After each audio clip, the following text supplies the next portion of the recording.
ولا نو كتسيها بقى قصكا بعقي كل قله بقى انت هلا قليل كاس بقى حساسي خاطر بلاتا موبايل كاميرتي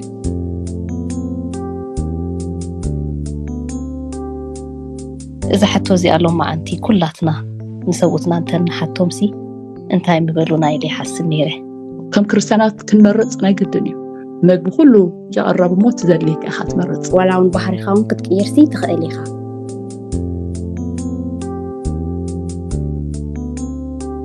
فميز بلا أتحاحزا يخلونا زقبؤو أب محبراوي مراخبيتات نزل حتى خاني كم حاوي مالسي حاوسي طبعا مثل زخونه قدائي مالت هيكونه جنت أخينك أسأل فرحنا حاو خمتك ما ينخل كلامينا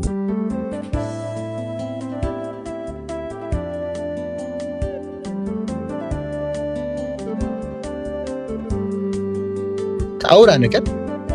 نفس ناس كنملخسي نخيلته نفس ناس رأس ناس أبز نجلسي جاتي ناس عوتات كل ناس كنوت نخيلته إلا مجمرتا مس رأسنا مزراب كدلينا نايسكرين حدقنيانة انتاي ولا بدك أنا يرأينا وانا زي يرأينا خو نمبر كله تعلال كله تندلي خاوس لنرخو مسبز نايم الرخاب شوهاتنا تي عند هستاينا مالتي تي خون زنبرو يدفع شوهات يدفع مالتي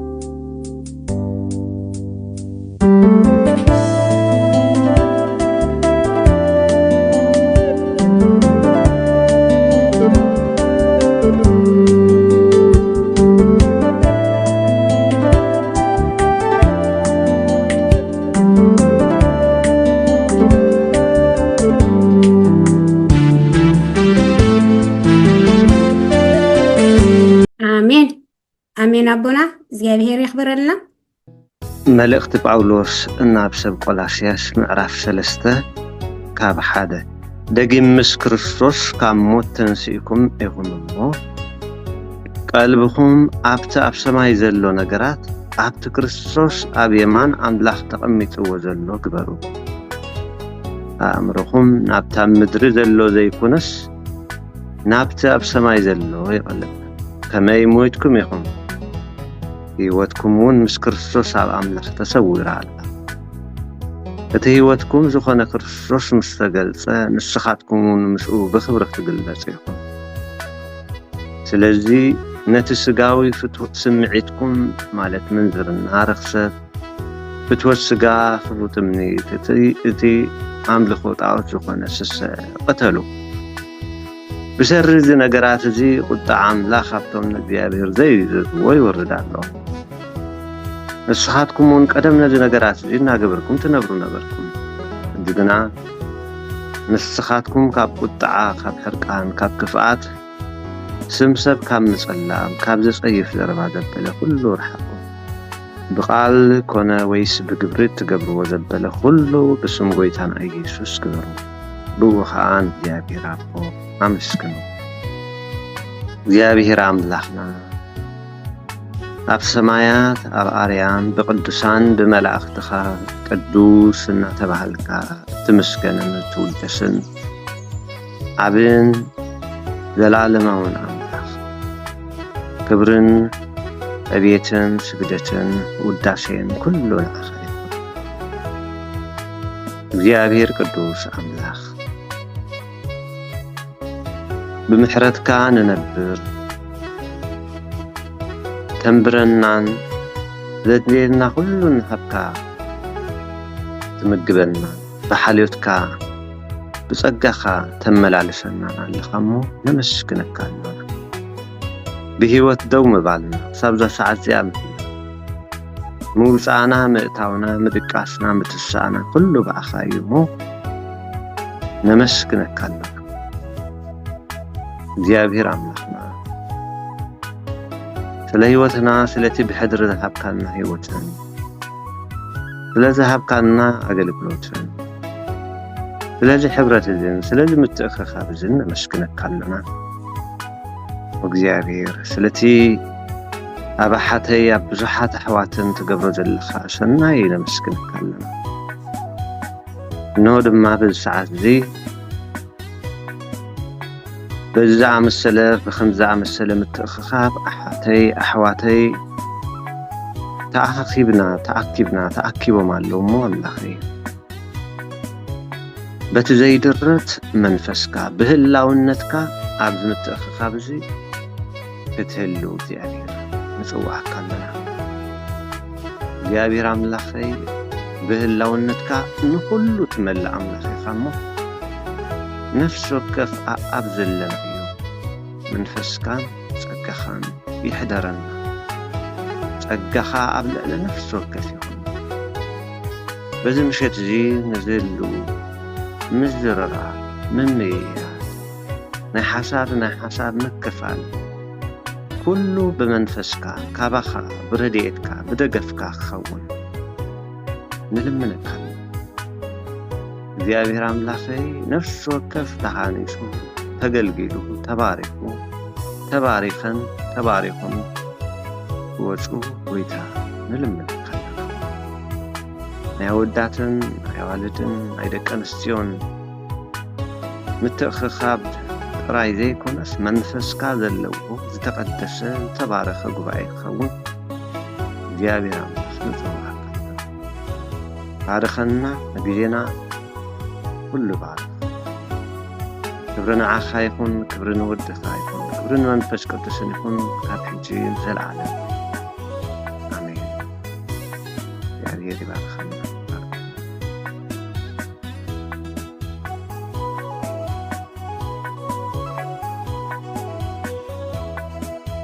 سناي እግዚአብሔር ይመስገን ጸሎትና ከም ጥዕም ዝማዕዝ እሽታኺኑ ኣብ ቅድሚ ኣምላኽ ቀሪብና ኣሎ ምክንያቱ ዝጸለኹሞ ዘበለ ከም ተቀበልኩሞ እመኑ ስለ ዝብለና ቃል ማለት እዩ እግዚአብሔር ይመስገን ሰናይ ሕራይ መዝሙር ዮዲት ሓፍተይ ናባኺ የፍቅረካ ክብል ፍረ ይስነሉ ተግባረ ይጎድለኒ ውሑድ እምነተይ በርቲዐ ክትስእ ባዕልኻ ወስኸኒ የፍቅረካየ ንስኻ ትፈልጥ እምበር የኣምነካየ ሰንከልከል በዚሑን እምበር ክስዕበካየ ምሉእ ፍቕሪ ዓድለኒ ጉድለት እምነተይ ኣርሒካ ተቐበለኒ ስለመዝሙሩ እግዚአብሔር አምላኽና ዝኸብረን ተመስገነን ይሁን አሜን አሜን ዮዲት ሓፍተይ እግዚአብሔር ዕዚዝ ይባርኪ ደቂ ኣንስትዮን ማሕበራዊ መራኸቢታትን ብዝብል ርግኣለም ሓፍተይ ገነት ሓፍተይ ኣለና ቆይ ሓፍተይ ሰናይ ሕራይ በላ ንዓኽን ንመንፈስ ቅዱስን መደብ ሂበክን ኣለኹ ተባረኻ ንኩላትኩም ኣብቲ ጉባኤ ዘለኹም ሰላም ንዓኹም ዝሕፍቲ ክቐርብ ኣነ ንቃልብን ሓፍተይን ደቂ ኣንስትዮን ማሕበራዊ መራኸቢታትን ቅድመ ንባብ በዓልቲ ሓዳርን ኣደ ሰለስተ ቆልዑን ፍልሽያ ማይንስናሃመር ኣብ ማሕበራዊ መራኸቢታት እያ እተገልግል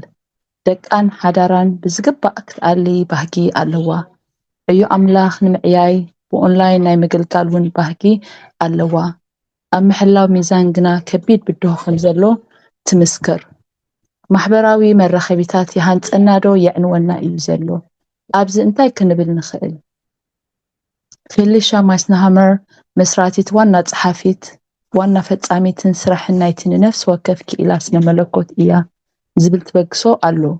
ብተወሳኺ ደራሲትን መምህር መጽሓፍ ቅዱስን ኮይና ክርስቲያናዊ ሓቂ ኣብ ታሪኽ ምፍላጥን ነቲ ዝፈለጠቶ ሓቂ ከዓ ብትብዓትን ንምንባር ዝተወፈየት ድማ እያ ደረጃ ሃገር ተፈተውቲ ዝኾና ኣንቱም ጽብቕቲ ኢኺ እትብልኒ ኣቋርፅዎ 2020 ከምኡውን ኮሸምሸማዊ ፈተነ 2021 ዝብሉ መጽሓፍቲ ዝደረሰት ፌሊሽያ ኣሰናዳኢት ናይቲ ቨሪቲ ዝበሃል ፖድካስት እውን እያ ምስ በዓል ቤታ ጆሰን 3 ደቆም ኣድላይን ጀኔቫ ኢቫን ከዓ ኣብ ሕቡራት መንግስታት ኣሜሪካ ኣብ ሰሜናዊ ሚቺጋን ትነብር ፌሊሽያ መጽሓፍቲ ወይ ግጥሚ ኣብ ዘይትጽሕፈሉ ግዜ ምስተን 3 ፍትዋት ኣጣላት ትዘናጋዕ ማሕበራዊ መራኸቢታት ንክርስትያን ደቂ ኣንስትዮ ሕማቅ እዩ። ብሊሻ ማይስናሃመር 10 ሕዳር 2025 ብምኽንያት ሕርሲ ካብ ኣገልግሎትን ማሕበራዊ መራኸቢታትን ናይ 2 ወርሒ ዕረፍቲ ወሰድኩ። ኣብቲ 7ይ ሰሙን ዕረፍተይ ንበዓል ቤተይ እዚ ማሕበራዊ መራኸቢታት ሕማቅ ኣደ እዩ ዝገብረኒ ዘሎ ይመስለኒ ኣሎ በልክዎ። ንሱ ከምቶም ክኢላታት ሰብኡ ዝገብርዎ ብርህራሄ ርእሱ እናናነቐ ኣይፋልን ኣይስነፈክን እባ ደኣ ኣይበለንን። እኳ ደኣ ኣብ መወዳእታ ነዚ ብምርዳእኪ ሕጉስ እየ በለኒ። ተገሪመ ጠመትክዎ።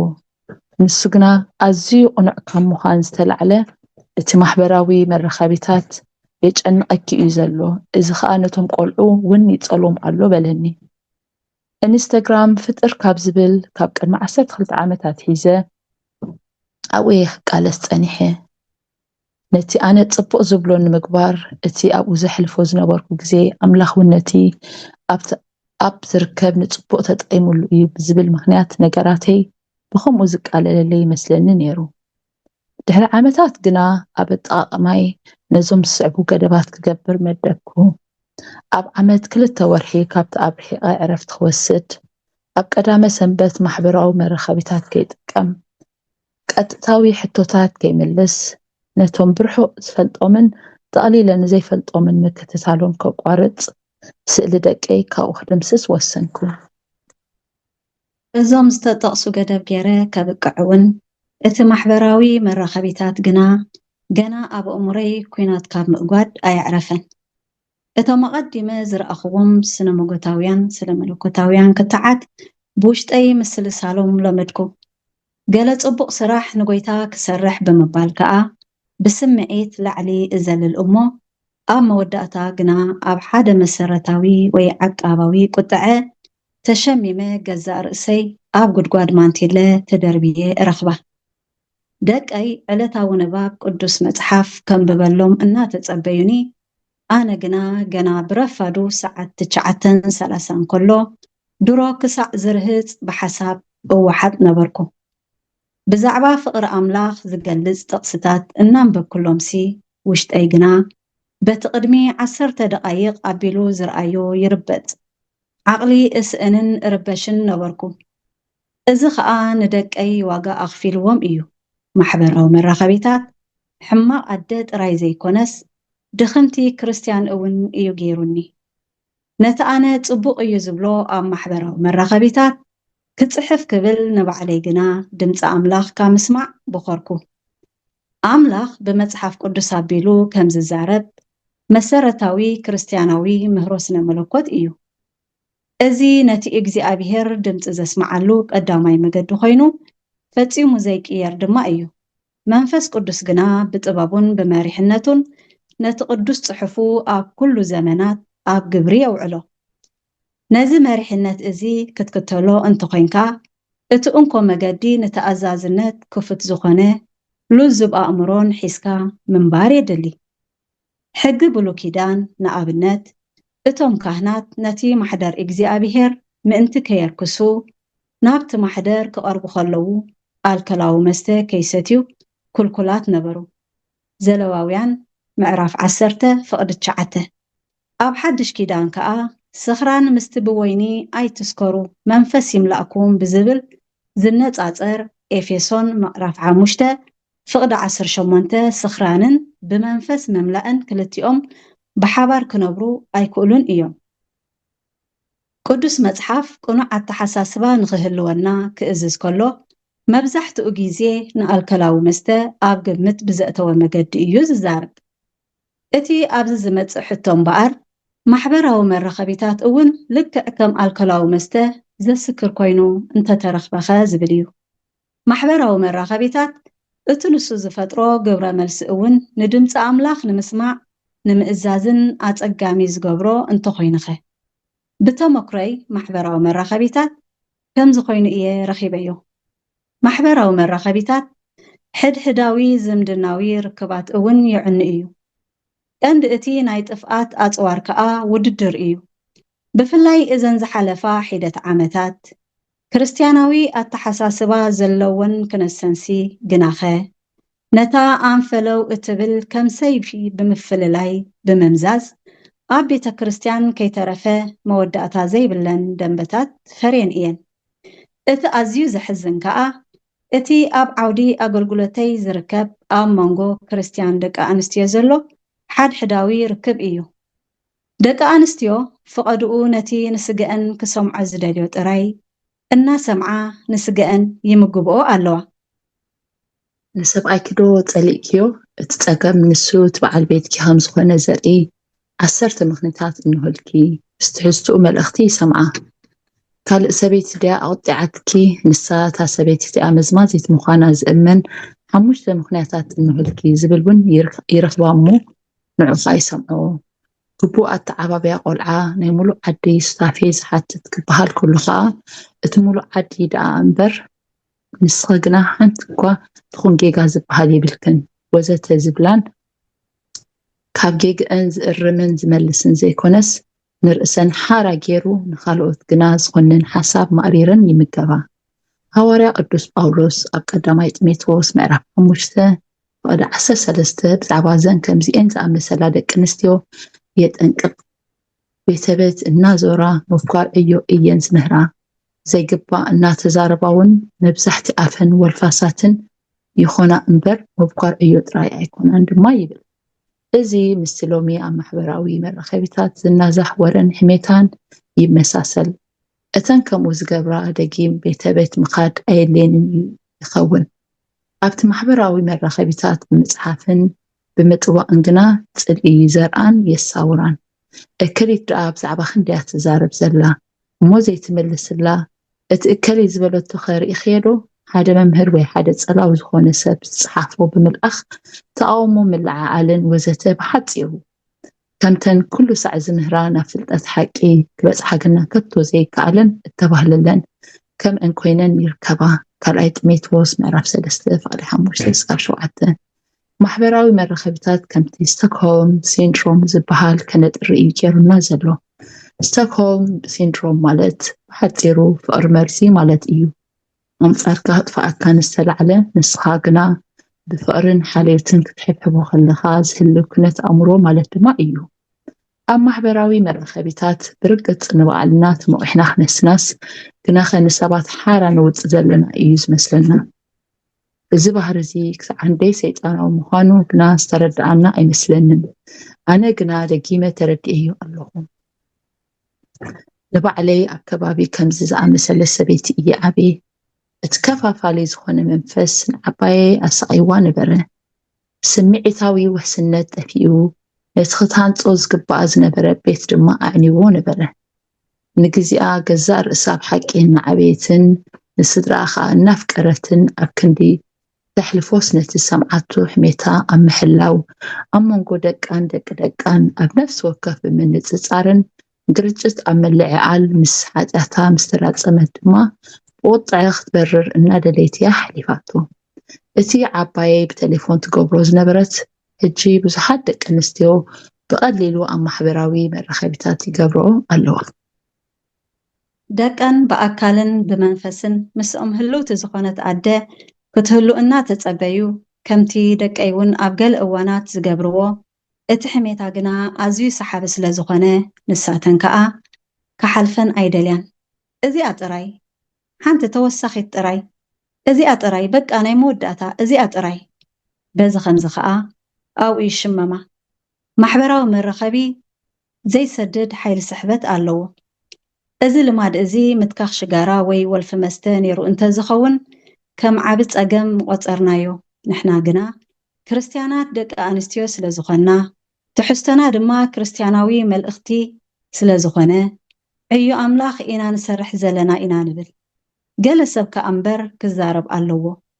ገለ ሰብ ከዓ እምበር ነዚ ፀገም እዚ ክፈትሖ ኣለዎ ከዓ ንብል። ኣብታ ጫውጫው ዝመልኣ ዓለም ኮይንና ግና በዚ ከምዚ ንድምፂ ኣምላኽ ክንሰምዖ ኣይንኽእልን ኢና። ኣምላኽ እውን ከምኡ ክንገብር ኣይመሃረናን። ማሕበራዊ መራኸቢታት ንቆልዑ ፅቡቅ ኣይኮነን ክበሃል ከሎ ኩልና ኢና ንሰማማዕ። ነታ ክርስቲያን ዝኾነት ኣማኒት ዘይጠቕማ እንተኮይኑ ከዓ ብርግፅ እታ ለውጢ ክትገብር ዘለዋ ቀዳመይቲ ጓል ኣንስተይቲ ኣነ ምኾንኩ። ኣገልግሎተይ ነተን ክርስቲያን ዝኾና ደቂ ኣንስትዮ እዩ። ብዛዕባ እዚ እንታይ ክገብር ከም ዘለኒ ምርሒት ንምርካብ ምስ ጸለኹ ካብቲ ማሕበራዊ መራኸቢታት ጠቕሊለ ክርሕቕ ከም ዘለኒ ኮይኑ ኣይተሰማዓንን። ከመይ ገይረ ክጥቀመሉ ከም ዝግባኣኒ ግን ኣስተብሃልኩ። ብሓቂ እተን ዘዕረፍክወን 2 ኣዋርሕ ኣንፈት መጻእየይ ክርኢ ሓጊዘናኒ እየን። መገዲ ልቦና፣ መገዲ ጥበብ፣ መገዲ ሓቂ፣ መገዲ ሰላምን ሓድነትን ከዓ ረኸብኩ። ምስቶም ልዕሊ ኩሉ ንጎይታን ቃሉን ዝፈትው ክርስቲያን ኣሕዋትን ኣሓትን ብኣካል ክሓብር ድሕሪ ደጊም መን ኣብ ኣበየናይ ደንበ ከም ዘሎ መን ዓብለለ መን ከተሳዕረ ንምፍላጥ ዝህንደደሉ ምኽንያት ከይህልወኒ ፍቓድ እቲ ኣብ ሰማያት ዘሎ ኣቦ ንምፍጻም ጥራይ ከገልግል ከም ዘለኒ ተረዳእኩ። ኣብ ክንዲ በቲ እንርእዮን እንሰምዖን ጥራይ ተደሪኽና እንጽሕፍ ድምፂ ኣምላኽ ሰሚዕና ክንጽሕፍ እንተጀሚርና ኣብ ቤትና ሰላም ከምኡውን እቲ ሃረር እንብሎ ልባዊ ሰላም እውን ክንረክብ ኢና።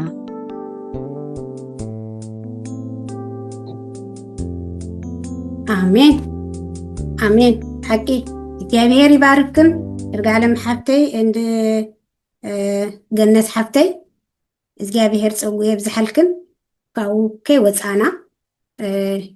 ካብዚ ዜን ሕዋትና ከንብባልና ዝፀንሓ ስነ ጽሑፍ እንዳስተንተና ኣልግብ ኣቢላ ኣርያም ሓፍተይ ናባኺ እግዚአብሔር ባርኪ። እቲ ወግአይ ኣዝዩ ይንዋሕ ተስፋ ዘቁርጥ መሲሉ ሓይሉ ኣበርቲዑ ከረኒ ሰራሕ ኣነ ግና ሳይመን ከም ዘሎ ፈልጥ እየ ቅድሚ ሰራዊቱ ዝመርሕ ሓሊፉ ኢየሱስ ተዋጋኢ ድማ ሰዓሪ ዝኾነ ኣምላኽ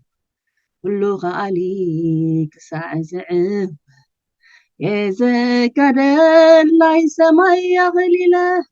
ክሳዕ ዝቕበል ክሳዕ ሽዑ ግና ሸለላ ይብልን ናይ ሰማይ ኣኽሊለ ክሳዕ ዝቕበል። አሜን አሜን። ኣርያም ሓፍተይ እግዚአብሔር ይባርኪ። ብሓቂ ሰናይ ድኾነ መዝሙር ጌርካ ክትባርኽና ፀኒሕኺ። ማሕበራዊ መራኸቢታት ንጥቀም ካብ ኮና እሞ ከዓ ከም ክርስቲያናት ደቂ ኣንስትዮ ኣብ ማሕበራዊ መራኸቢታት ከመይ ዝበለ ኣተሓሕዛ ክህልወና ይግባእ ትብላ እሞ በዚ ሓሳብ እዚ ሓፍቲ ወይ ሓዊ ዝተዳለኹም እንተሊኹም ናባኹም። እሺ ደሳዊት ሓፍተይ ናባኺ ብርክተይ ያብሔር ባርኪ። አሜን። ጉዓይ ሓፍተይ ሰላም ኣምላኽ ንዓኹም ይኹን። ህዝበ ክርስቲያን እንኳዕ ብሰላም ኣብዚ መደብ እዚ ኣብፅሓና ገብረ ምስጋናን እግዚኣብሔርና ይኹን ከምዚ ዓይነት መዓዲ ዝገበረልና። ጉዓይ ሓፍቲ ከዓ ኣገልግሎት ክባረኽ ፅቡቕ መሪሕነት ኩላትክን ዘንበብክን እግዚኣብሔር ይባርክን። ፅቡቕ ኣናባባ ነይሩ መዝሙር እውን ከምኡ ብመዝሙር ዘገልገልክላና ኣሕዋት ከዓ ፅቡቕ ዝባርኽ መዝሙር ሰሚዕና እግዚኣብሔር ይባርክን። ኣብዛ ናይ ፈሊሻ ክንሰምዓ ዝፀናሕና ማሕበራዊ ሚድያ ይዕንወና ኣሎ ወይስ ከም ክርስቲያን ማለት እዩ ይጠቕመና ድዩ ወይ ይዕንወና ዝብል ሕቶ ፈሊሻካ ኩሉ ገሊፃቶ እያ ዝገርፈልና ዝገርፈቶ የብሉን ኩሉ ተስታይ ኮፍ ኮፍ ኣቢላቶ እያ እቲ ባህርያት ናይ ደቂ ኣንስትዮ ኣብቲ ሶሻል ሚድያ ዝግበር ኩሉ ነገር። ሕጂ ከም ኣነ ከም ልሳት ክዛረብቲ ኮይነ ሶሻል ሚድያ ይዕንወና ወላካ ፅቡቕ ጎኒ እንተሃለዎ ብዙሕ ፅቡቕ ነገር ካብኡ ትመሃር ኢኻ፣ ፅቡቕ ኢንፎርሜሽን ክትረክብ ትኽእል ኢኻ፣ ስጋዊ ድዩ ወላ መንፈሳዊ ብዙሕ ነገራት ኣብኡ ክንረክብ ንኽእል ኢና። ግን ብብዝሒ ተሪኢኻዮ ግን ዝዕንወካ እየ ማለት እዩ። ብግቡእ ብፍላይ እንድሕር ብግቡእ ዘይትጥቀመሉ ኮንካ ወላ ኣብቲ መወዳእታ ዝበለቶ ናይዛ ፈሊሻ ክንሰምዖ ዝፀናሕና ጠቕሊላ ክትገርፎ ከምዘይትኽእል ከምዘይኮነት ካብቲ ድምፂ ኣምላኽ ሰሚዓ ግን ብግቡእ ክትጥቀመሉ ከም ዘለዋ ተዛሪባ ኣብቲ መወዳእታ ማለት እዩ። ሕጂ እቲ ጠቃቅማ እንድሕር ኮንትሮል ኣለካ ኮይኑ ዲስፕሊን ጌርካ እቲ ዘድልየካ መልእኽቲ ይሕሊፍካ መንፈሳዊ ድዩ ወላ ስጋዊ ነገር ተጠቂምካ ክትወፅእ ከለካ ይሃንፀካ እዩ ወላ ድዓኻ ምስ ግዜኻ ኩሉ ኣጣዒምካሲ ከተካውኖስ ትኽእል ኢኻ እቲ ሽግር ዝመፅእ ግን ኮንትሮል ኣብ ዘይብልካ እንድሕር ኮይኑ ናብ ወልፊ ገፁ እንድሕር ዝኸይድ ኮይኑ ሓንሳብ ገለ ክሰምዕልካ ኣቲኻ ብኡ ጌርካ እንድሕር ትቐፅል ኮንካ ግዜኻን ኩሉ ነገር የባንኸንካ ማለት እዩ የባኽኖ ሕጂ ካብ ወልፊ ኣነ ንባዕል ሕጂ ኣነስ ካብ ወልፊ ፈለስ ኣይርአን ከምቲ ክንበበልና ንፀኒሐ እቲ ወልፍታት ዓብ ነገር ኢና ንሪኦ ከም መስተ ሽጋራ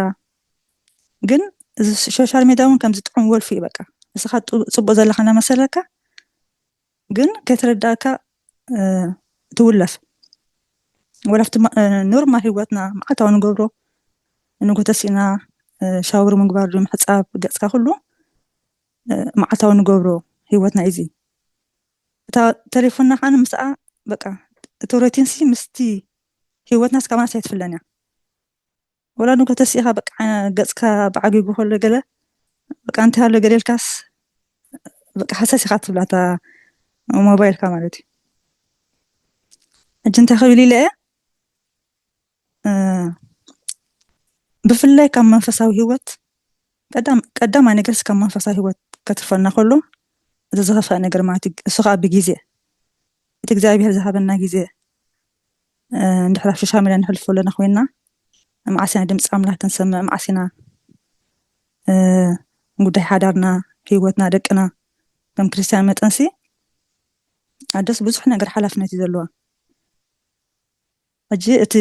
ልብኻ ዝልወሲ መዝገብካ ብዝልወሲ ልብኻ ብዝልወስ መዝገብካ ቁልዎ ምሽ ብለና ቃል ኣምላኽ እቲ መዝገብና እቲ ልብና ሙሉእ ሰዓታት እንድሕር ሶሻል ሚድያ ንህብ ኣለና ኮይናስ ኣቁሎ እቲ ልብና ማለት እዩ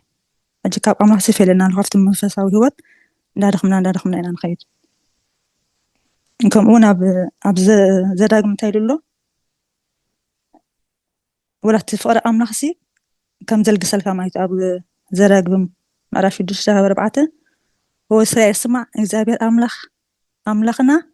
ሓደ እግዚአብሔር እዩ ንስኻ ድማ እግዚአብሔር ኣምላኽካ ብኩሉ ልብኻን ብኩሉ ነፍስኻን ብኩሉ ሓይልኻን ፍተዎ ይብል ሕጂ ብኩሉ ልብኻን ብኩሉ ነፍስኻን ኣበይ ትሕልፎ እቲ ግዜኻ ሕጂ ብፍላይ ኣብ ሶሻል ሚድያ እንድሕር ኮይኑ ከምዚ ንሪኦ ዘለና ወይ ንዓና ዘጋጥመና ልብኻን ሓሳብካን ኩሉ እንድሕር ኣብሉ ኮይኑ በቲ ግዜ ምውሳድካ ክትፈልጦ ብዙሕ ግዜ እውን ትሕልፍ ኣለካ ኮይንካ ብኡ መጠን ከዓኒ ልብኻስ ሂብካ ኣለካ ትፍቅሪ ኣምላኽ ትፍቅሪ ንእግዚኣብሔር ትግብኦ ንዕኡ ትህቦ ኣለካ ማለት እዩ ሕጂ ብከምዚኣ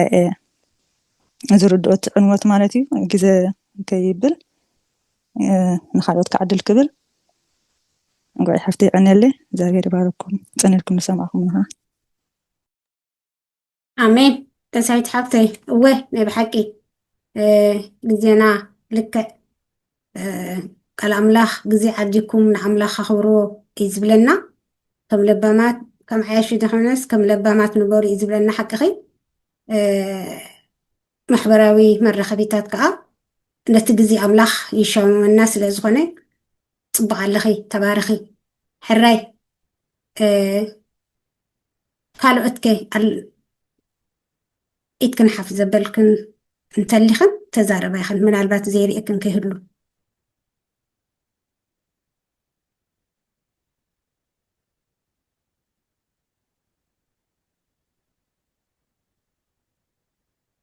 እሺ ሕራይ ኢደን ሓፍተይ ናባኺ ኣራይ እግዚአብሔር ይባረክ ጉዓይ ሓፍተይ ሰናይ ዝኾነ ኣመራርሓ እግዚአብሔር ይመስገን ሰላም ኣምላኽ ይብዛሓልኩም ኩልኹም ኣሕዋት ኣቦታት ኣዴታት ሓተይን ኩልኹም እግዚአብሔር ይመስገን ሎሚ እግዚአብሔር ዝምዕደና ስለ ዘለዎ በዚ ርእስቲ ዝኣኻኺቡና ኣሎ ብብዙሕ ነገር እውን ተዛሪቡና ኣሎ ብጸሎት ብጽሑፍ ብንባባት ብመዝሙር ብምምራሕ ብኩሉ ዘገልግልኩምና ዘገልግልክና ኣሕዋት እግዚአብሔር ዕዚዝ ይባርክን بارزار استي لما أنتي سوشيال ميديا كريستيان دك أنستيون تبل كم سمعنا يون دك أنستيو ترايزي كونا نقولنا دك تبعتيهم زملكاتيو مهنياتهم زي جزي نقولنا تسأليو الناس لازلو سوشيال ميديا يهانتنا ديو يعنونا ديو زلو زبل حتى نقولنا إيو كابستنا ببلنا صحف لوني حتى خوينو نفس وكفنا نفسنا كنحتتن كنمرمرن يقبرنا مالتي تعبيري مسكن إذ كابزة عد بعد حدار عد سلست قلعوت أزيا بزح إيو زلوا بيزي زغنت عديا دراسي تونيا متحفتي صحفتو اللوا بودكاست تقبر سي اون مسراتي تنوانا صحافي تناي نفس وكف كيلا سنة ملكوت يا زبهال تبقصوهم زلوا أزيو مسات إزخونة تاريخ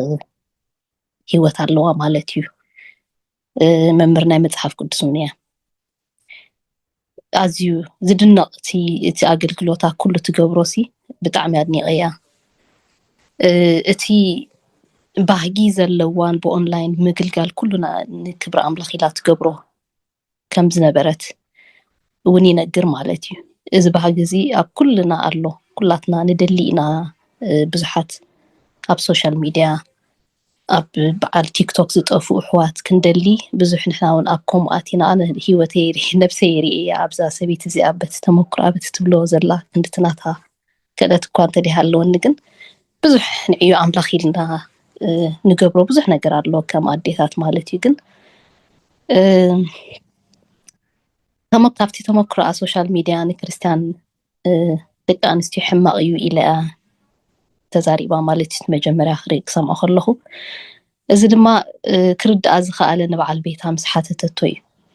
سوشيال ميديا سحما قدس جبر نزور له يمثل نيلاتو نسون والحنتي مغنيات كي جبره يو طبق كم زي كونه كم زي جنقان نقلعون كم زي تقلوا من نيجيروا مالتي إذا حتى زي قالوا مع أنتي كلاتنا نسوتنا أنتن حتى مسي انتاي مبلونا يلي حسن نيره لك كمتي ناتو ملسم هابونا تاباي كاب نفسي جميرة مالتي إذو نعاق تحسب جيروا سلازي كابو إليلا حراس كوينا جيزي وسيدا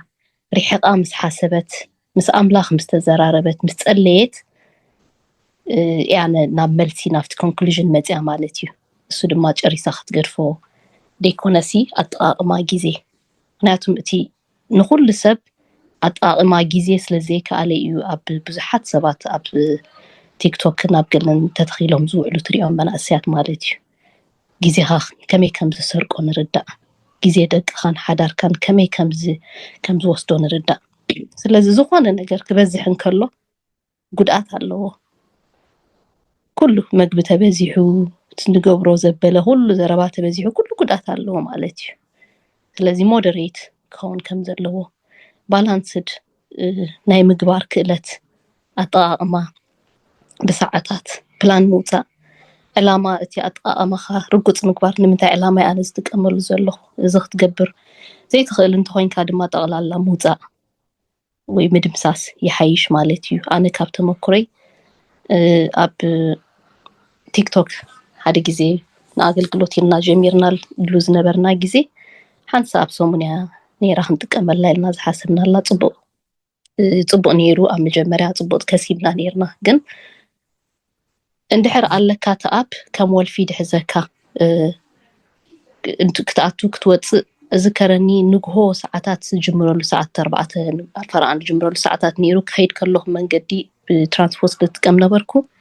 كفي تيون تيك توك يخيد موزد لين نسمع بأسن هو كاتن يسمع قلي يسمع شعو ولا ناي منفساوي الكاتي خاسي زي حسب كايو زيد ليكا ريخا زيد ليكا ويتحيف كا ويقلت واتسمو بتعمي زجانا أني جزي نيرو مالتي سلامي يزرق شعو نزي كل مسراخو كاب كمزي مدمساس حشاني لنتي تيك توك مستمسس كوا سلام رهيبة مالتي هجي نقليو ባላንስ ገይሩ ክትቀመሉ ዝኽእሎ ጽቡቅ ክትቀመሉ ይኽእል እዩ ንኸምዚ ከማይ እንድሕር ደኣ ዘድልዮ ዝርኢ ኮይኑ ወይ ትሰምዕቲ ኮይኑ ግን ዘይምህላው ይመርጽ ይብል ማለት እዩ ስለዚ እሱ ቲክቶክ ጥራይ እዩ ግን ብዙሕ እዚ እንጥቀመሉ ዘለና ኣብዚ ግዜ እዚ መንፈሳዊ ነገር ንሕናውን ስለንጥቀመሉ ዘለና ብብዙሕ ነገር ብኦንላይን ስለንመሃር ዘለና ብዙሕ ጥቕሚ ኣለዎ ማለት እዩ ንሓንሳብ ግን ዋላ ብዩቲዩብ ንሰምዖ ስብከታት ተመሲጥና ልክዕ ከም መጽሓፍ ቅዱስ ነንብብ ዘሎና እናመሰለና ንዕሾ ኢና ኣብ ግዜ ስብከታት በዚሕዎ ዘሎ እዋን ነቲ መጽሓፍ ቅዱስ ጭራሽ ካብኡ ንኽትርሕቕ ገብረካ ምክንያቱም ከምዚ ምስ ኣምላኽ ዘለኻ መሲልካ ግን ካብ ኣምላኽ ኣዝዩ ዘርሕቐካ መጽሓፍ ቅዱስ ከተንብብ ከለኻ ቃል እግዚኣብሔር ድምፂ እግዚኣብሔር ኢኻ ትሰምዕ ብኡ መጠን ድማ ምስ እግዚኣብሔር ግዜ ትሕልፍ እንተኾነ ግን ኣብ ማሕበር መራኸቢታት ግዜኻ እንድሕር ደኣ ትሕልፎ ኮንካ ነቲ ስብከት ሰማዕ ኣለኹ እንዳበልካ ግን ካብ ኣምላኽ ዝፈልየካ ኮይኑ ክርከብ ስለ ዝኽእል ኣዝና ጥንቃቐ ዘድልዮ እዩ ከም ክርስቲያን ማለት እዩ ስለዚ ካልእ ኣዝዩ ሰሓቢ ስለ ዝኾነ ከዓኒ ኣዲክቲ ዝገብረካ እቲ ናይ ሶሻል ሚድያ ኩላትና ንሪኦ ኣለና ሕጂ ንኣብነት ቲክቶክ ሲ ቻይና ፈጢሮሞ ግን ቻይና ኣብ ዓዶም እውን ባን ገይሮሞ ፈፂሙ ዝጥቀመሉ የለን ስለዚ ንሕና ግን እቲ ዕሽነት ተጠቀምቲ ኮይንና ኣብኡ ግዜና ደድልየናን ዘይድልየናን ክንሰምዕ ብፍላይ መናእሰያት ብዙሓት ተኣሲሮም ዘለዉ እዩ ንሕና ግን ኣብኡ ኣቲና ንዖም ነውፅእ መሲልና ንባዕልና ኣብኡ ተተኺልና ከይንተርፍ ኣዝዩ ጥንቃቐ ዘድልዮ እዩ ማለት እዩ ስለዚ ከምቲ ንሳ እዚኣ ኣደ ከናመ ክሰምዖ ፀንሕና ታሪኻ ግዜ ወሲዳ ሓሲባ ከመይ ጌራ ክትዓየሉ ከም ዘለዋ ብኸመይ ብጥንቃቐ ክትጥቀመሉ ከም ዘለዋ ተረዲኣ ካብኡ ወፅያላ ስለዚ ንሕና እውን ኣጠቓቕማ ግዜና ክንርዳእ ካብዚ ሎሚ ዝተምሃርናዮ ነፍሲ ወከፍና ርእስና ክንፍትሽ ክንደይ ሰዓት ኣብ ሶሻል ሚድያ ነጥፍእ ነፍሲ ወከፍ መዓልቲ ግዜና ኣብ ምንታይ ይሓልፍ ኣሎ እቲ ግዜ ዝሃበና ኣምላኽ ይውሃቢ ግዜ 24 ሰዓት ኣብ ምንታይ ይጠፍእ ኣሎ ካብቲ ግዜና እውን ንእግዚኣብሔር ዕሽር ክንህቦ ግቡእ ከም ዘለና ተረዲእና ኣዝና ጥንቁቃት ክንከውን ስፔሻሊ ከም ኣዴታት እዚ ነገር እዚ ንቤትና ንደቅና ንሓዳርና ይፀሉ እንድሕር ኮይኑ በዚ ነገር እዚ እውን ሰብኡትና ሕጉሳት ተርኢ ኮይኖም ደቅና ሕጉሳት ተርኢ ኮይኖም ንሕና ግዜ ንደቅና ክንህቦም ዝግባአና ከምኡታት ንሕልፎ እንድሕር ኣለና ካብዚ ክንጥንቃቕ ክንወፅእ ኣብቲ ዕግርግር ዝበዝሓሉ ህውከት ዝበዝሓሉ ጫውጫው ዝበዝሓሉ ከዓ ድምፂ ኣምላኽ ክንሰምዕ ኣይከኣልን ስለዝኾነ ከም ክርስቲያን ኣዝና ክንጥንቀቕ ከም ዘለና ካብ ናተይ ተመክሮ እውን ልክዕ ከምዛ ናይዛ ሰበይቲ ብኽቱር ባህጊ ኩላትና ንደልዮ ኢና ነቲ ኣገልግሎት ኣምላኽ ብምባል ግን እንተኾነ ግን ብጥንቃቐ የድልዮ እዩ እዚኣ እሳ ዝሓተተታ ንሰብኡትና እውን ሎማ ኣንቲ ሓቲትና ንሕና እውን እንድሕር ደኣነይ ሕጉሳት ደይገብሮም ኮይኑ ወይ ሰቂሎም ይርኢና እንተሃለዉ ንዓና ከይሕዙንና ክንብሉ ንሕና ንዓቶም ንምሕጓስ ስለ ዝኾነ ሂወትና ደቅናን ስድራናን ዘይሕጎስሉ እንተኮይኑ ካብዚ ክንወፅእ እሞ ሰላምና ክበዝሕ ንእግዚኣብሔር ዘይኽብረት ኮይኑ እውን ካብቲ ከምኡ ዓይነት ነገራት ክንወፅእ ይግባአና እሞ እዚኣ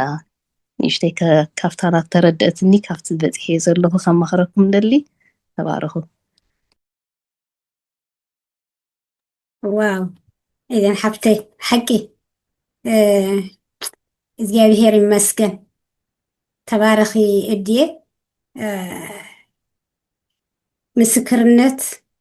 ማዕዳ እንዳገበርኪ ክትሃንፅና ፀኒሕኺ ናይ ብሓቂ እዚ ማሕበራዊ መራኸቢታት ከዓ ኣብ ነፍሲ ወከፍ ገዛኣትዩ ግዜ ዝበልዕ ደሎ ኩነታት እዩ ማለት እዩ እሞ ኣምላኽ ይባርኪ ሕራይ ካልኦትኪ ሓሳብና ክንህብ ናባኸን እሺ ገነት ሓፍተይ ናባኸ ገነተይ ተባረኺ يأنيلي كوي حفتي زانباب مصر كعلم كوينا كننبب عندنا أنينا هجي بزح كنستنتنا ولك كستنتنا ولك أني أنا قرب فليز بلا حسابي زلني بيهانت أنا إليز تجمرو مالتي مهنياتو نفس وكف إكزابيرس أبزمانوسي تسقى يهبيو فلتأت هبيو زي سوشال ميديا إكزابيري ፈጢርዎ ኢለ እየ ዝኣምን جندنا كوي خانة خايز للسلزي كم يجرنا نتأملوا كالأرست خون على ومبر كانت أنا خالي إذا أفتكر رخيبنا زلنا سني بز من قد زينا ترخيبنا زلنا سلزي وانجيل سرح له جوانا نتأملوا لنا حجي كملنا نتأملوا لأخن بلنا إزبل تمهنات كن يهانت أنا قالوا لي حسب كم حبرة سبعة طاقم أي كارنا يون في لعبنا هنا أب السوشيال ميديا أبقال حبرة سبعة نحن نبرر هو الناس ناي زينا ناي حبريتا ناي تمرتي ناي قالن وزح المهنات أمز تقاملوا نحنا خم حبرة سبعة كن كم تنرئي زلنا حواتنا من إسيات أبي وإرمالت نحنا كن أفتحات أزبز حوست تسأكا زابيرك أو يزلو تعلم توستو تلالي زلا نحنا خن وستو لنا ناتنا جرنا هنا تسي إجزابي أنا بحق إيز بلوك مولا منقد ولا بلاسو تذكر خلقو وأداو زنا أداو زي إنساري حوان مالت نز أي إجزابي رنداولكو كان نقوه زي جمر مالت حجي بز أفدق زخندي أبيت فقر إجزابي راب السوشيال ميديا زكتاتلو خندي نفسات أحواتنا أو كتاتلو بأس خلو نحنا أوقاتنا خاني نفسات كنجفف نوزح منقدي رابحة خنقبرولو سي نخلينا زبل مردات يزلن جن يلينا يو مانجمنت كم تزبلتو كم كريستيانات كنمرص ناي قدني مجب كله يقرب موت ذلك أخات مرص أبز عالم زلخ أو بوزح نجار أنا زيد اللي هوتن كنتاتن كله خليه كم كريستيانات كن إحنا انتينا نمرص تزلينا جن قالوا أتعلم نخن نبر إجزابير أو قدي في الناي أو خوينا جن عطوات كنكونس أيدلني جن بأفلطو بردئت فلاي أدى خوينا نايت حبرتسب أياري سلزخونة بزحات عديتات على أبزي نايس نملكو سايكولوجيست قال ندابلا نوزح زمهرة مالتي كما أتون كوينا نحنا أبتعودنا بيت هرسان كوينا نبزحات أحوات من إسياتنا وهم عينت من قدي تنقل قلنس لنخل it's all about management تيز بالآن انتينا نمرت بخينا من قدي بتعمي يزر نقوان بقى شهر حنسا سدس بلاد بقى إجزابير بخمسة أفدقة فتير قالنا ولا بسقا ولا تري ناس هندي أحواتنا بنافقوت حرر نبلن ليت معالتن كنا علل كلنا كنا تهانا نتكلنا سناي نقر سلازي تي نيجاتيف اللود أو نحنا كنتينا نمرت إزبل سلازي أفتحات أزبزحو تسقالو تسقانا نتقاملو إجزابير أب زمنو حجون حاد أفدقة فتير لنالو سلازي أب كلنا إحنا السوشيال ميديا تيلناس بوزحنا تكنولوجي قال دابنا بوزح كنقفحو نخلينا مالتي سلازي بوبيلنا نجزابير كنخبر تخيلنا سناي نجاري إيزبل أنا مناتو ننجحري تمليسنا أبناي وعل زمن باولوس زمن هاورتنا وخيدنا مسوخنا ودادنا خوينا أفتناتهم زمن كا ناتهم زخونة نجار نيرومي أبزنا هنا زمن كا إذا أفدقتات خفيت لنا له سزنتين نتقاملو تدمت أبرب حانا أنت أو إلنايو كانت أنا يخيليو كيبزحوس لتزهب كني عدل يمسكن بخمسة أجر حسابي يترنف تبارخا خلقاتكن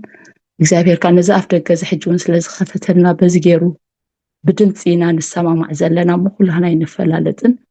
كن بزدن زجيرو حدث لز جبرنا إذا بزوني مسكنو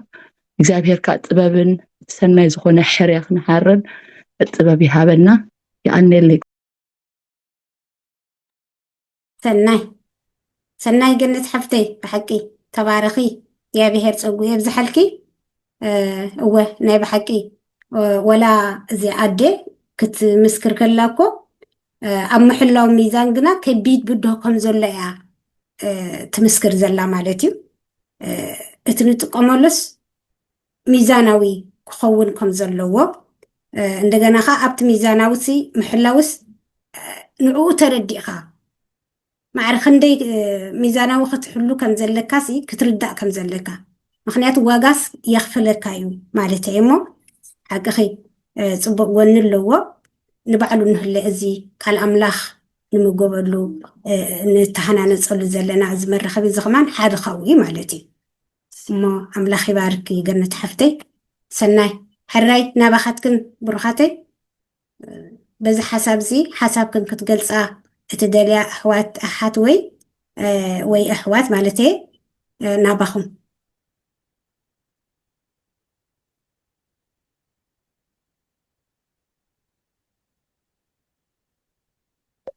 ሰላም ህዝቢ ኣምላኽ ከመይ ሰኒሕኩም? እግዚአብሔር ይመስገን። ኣነ ከዓ ፀጋኢ ዝበሃል ካብ ኣሜሪካ ኩሉ ግዜ ይመሃረ ብጣዕሚ ደስ ዝብል ትምህርቲ ኣጋጣሚ ግን ሰላም ኢለ ዝፈልጥኒ ኣጋጣሚ ከመይ ዝኾነ ቃል ፀኒሕና እግዚአብሔር ይመስገን። ካብዚ ኣስተማርኳ ትምህርቲ ከዓ ኣነ ሶሻል ሚድያ ከምዚ ፅቡቕን ሕማቕን ኢልና ክንገልፆ እኳ ቁሩብ የፀግመና እዩ ማለት ክንገልፆ ኣይንኽእል ኢና ግን ኣብ ክልተ ከፊልና እንድሕር ርኢናዮ በታ ኣነ ዝተረድአትኒ ናይ ሎማዓንቲ ትምህርቲ ማለት እዩ እቲ ሓደ ፅቡቅ ጎድኑ ኣብኡ ትምህርቲ ኩሉ እንሻሎ ኦንላይናት ንኣብነት ሕጂ ንሕና ዓዲ ቆልዑ እንዲና ከድና ክንመሃር ስለዘይንኽእል ኦንላይን ሶሻል ሚድያ ኢና ንምሃር ኦንላይን ትምህርቲ ንምሃር ወላ እውን ምስ ስድራና ንራኸብ ብዙሕ ነገር ከምዚ ዝኣመሰለ ይጠቕመና ማለት እዩ ወላ ብናይ ስጋ ወላ ብናይ መንፈሳዊ ሂወት ወላ እውን ዝተባዕሉ ኣብ ቅዱስ ከነንብብ ንሕደት ኢልና ክንሰምዖ ስለንኽእል ኣብኡ ዘሎና ኩሉ በብክፋይ ስለ ዘሎ ማለት እዩ እቲ ፅቡቕ ናቱ ጎኒ ክንሪኦ ከለና ማለት እዩ እቲ ሕማቕ ጎኒ ናቱ ክንሪኦ ከለና ከዓ ንኣእምራዊ ጥዕናና ብጣዕሚ ኣብ ሓደጋ ስለ ዘእትዎ ማለት እዩ ከምዚ በዲ ሓፍተ ከማን ቁሩብ ገሊፃቶ ነይራ በቃ ወላ ከምዚ ምምላኽ ኢልካ ወላ ክትገልፆ ትኽእል ኢኻ ማለት እዩ ሕማቕ ነገሩ ከዓ ወልፊ ወይ ከምዚ ጣዖት ኢልካ ወላ ክትገልፆ ትኽእል ኢኻ ማለት እዩ ሓደገኛ ትንሽ እንዳፈፀምካ ከዓሲ ትኸይድ ብዘይተረዳእካ ማለት እዩ ከምዚ መንፈሳዊ ሂወት መንፈሳዊ ሕጊ ሓፍተይ ቁሩብ ድምፂ ክትውስኺ ቁሩብ ክንሰምዓኪ ኣምላኽ ይባርክ ንእሽተይ ድምፂ ወስኽሉ ፀጊት ሓፍተይ يقرأ حركات حجها يسمع له حجي هو حجي صبغت تسمع له خصك حفتي اوكي حري يقرأ مو كم جمر تاريخ جمر ولا تسمعي يعني شيء دحان تسمعي خيخي كبتا قبل بخزل حجي كبات تزاريب كمان اخلتيها اوكي حري اتي هما قونوناتو خا ኣእምራዊ ጥዕና ፀገም የምፀልካ ማለት እዩ ኣብ ገዛ ወላ ምስ ደቅኻ ትጫቃጨቕ ማለት ሰላምካ ይዝረብ ኩሉ ግዜ ንሕና እግዚኣብሔር ክፈጥረና ከሎ ፍቕሪ ስለ ዝኾነ ንሱ ውሽጥና ብፍቕሪ ዝተፈጠረ እዩ ሕጂ ንሕና ግን እቲ ኣብ ውሽጥና ዘሎ ፍቕሪ ንደገ ንኸይንፀባርቆ በቲ ብሶሻል ሜድያ ስኢልና ንስሕቆ ድዩ ወይ ዝኾነ ነገር ንሰምዖ ብደገ ዝመፀና ሓጎስ ዲና ንፅበ ወይ ብደገ ዝመፀና ነገር ዝኾነ ነገር ውሽጥና ምስእተና ምስቲ ናይ ገዛእ ርእስና ዘለና ፍቕሪ ወይ ገዛእ ርእስና ዘለና ሓጎስ ይገራጮሞ ነንፃርፅር ማለት እዩ ሕጂ ወላ እውን ባህሪኻ እውን ክትቅይርሲ ትኽእል ኢኻ እዚታት ከዓ ኣብ ቤት ኣብ ፋሚሊ ከዓ ኣብቲ ስድራ ከዓ ይፀልወካ ማለት እዩ ዘይ ባህሪኻ ክትገብርሲ ትኽእል ኢኻ እንደገና ዘይኮኑ ነገራት ከዓ ብዙሕ ነገር ትሰምዕ ማለት እዩ ከምዚ ወላ ንስኻሲ ልዕል ንኽትብል ትገብረካን ዘረባታት ትሰምዕ ሽዑ ንስኻ ኣነ ከምዚአ ማለት ኢልካ ምስኡ ነብስኻ ከተወዳድር ትጅምር ማለት እዩ ከምኡ ከተወዳድር እንድሕር ጀሚርካ ከዓ ወይ ናይ ትሕትነት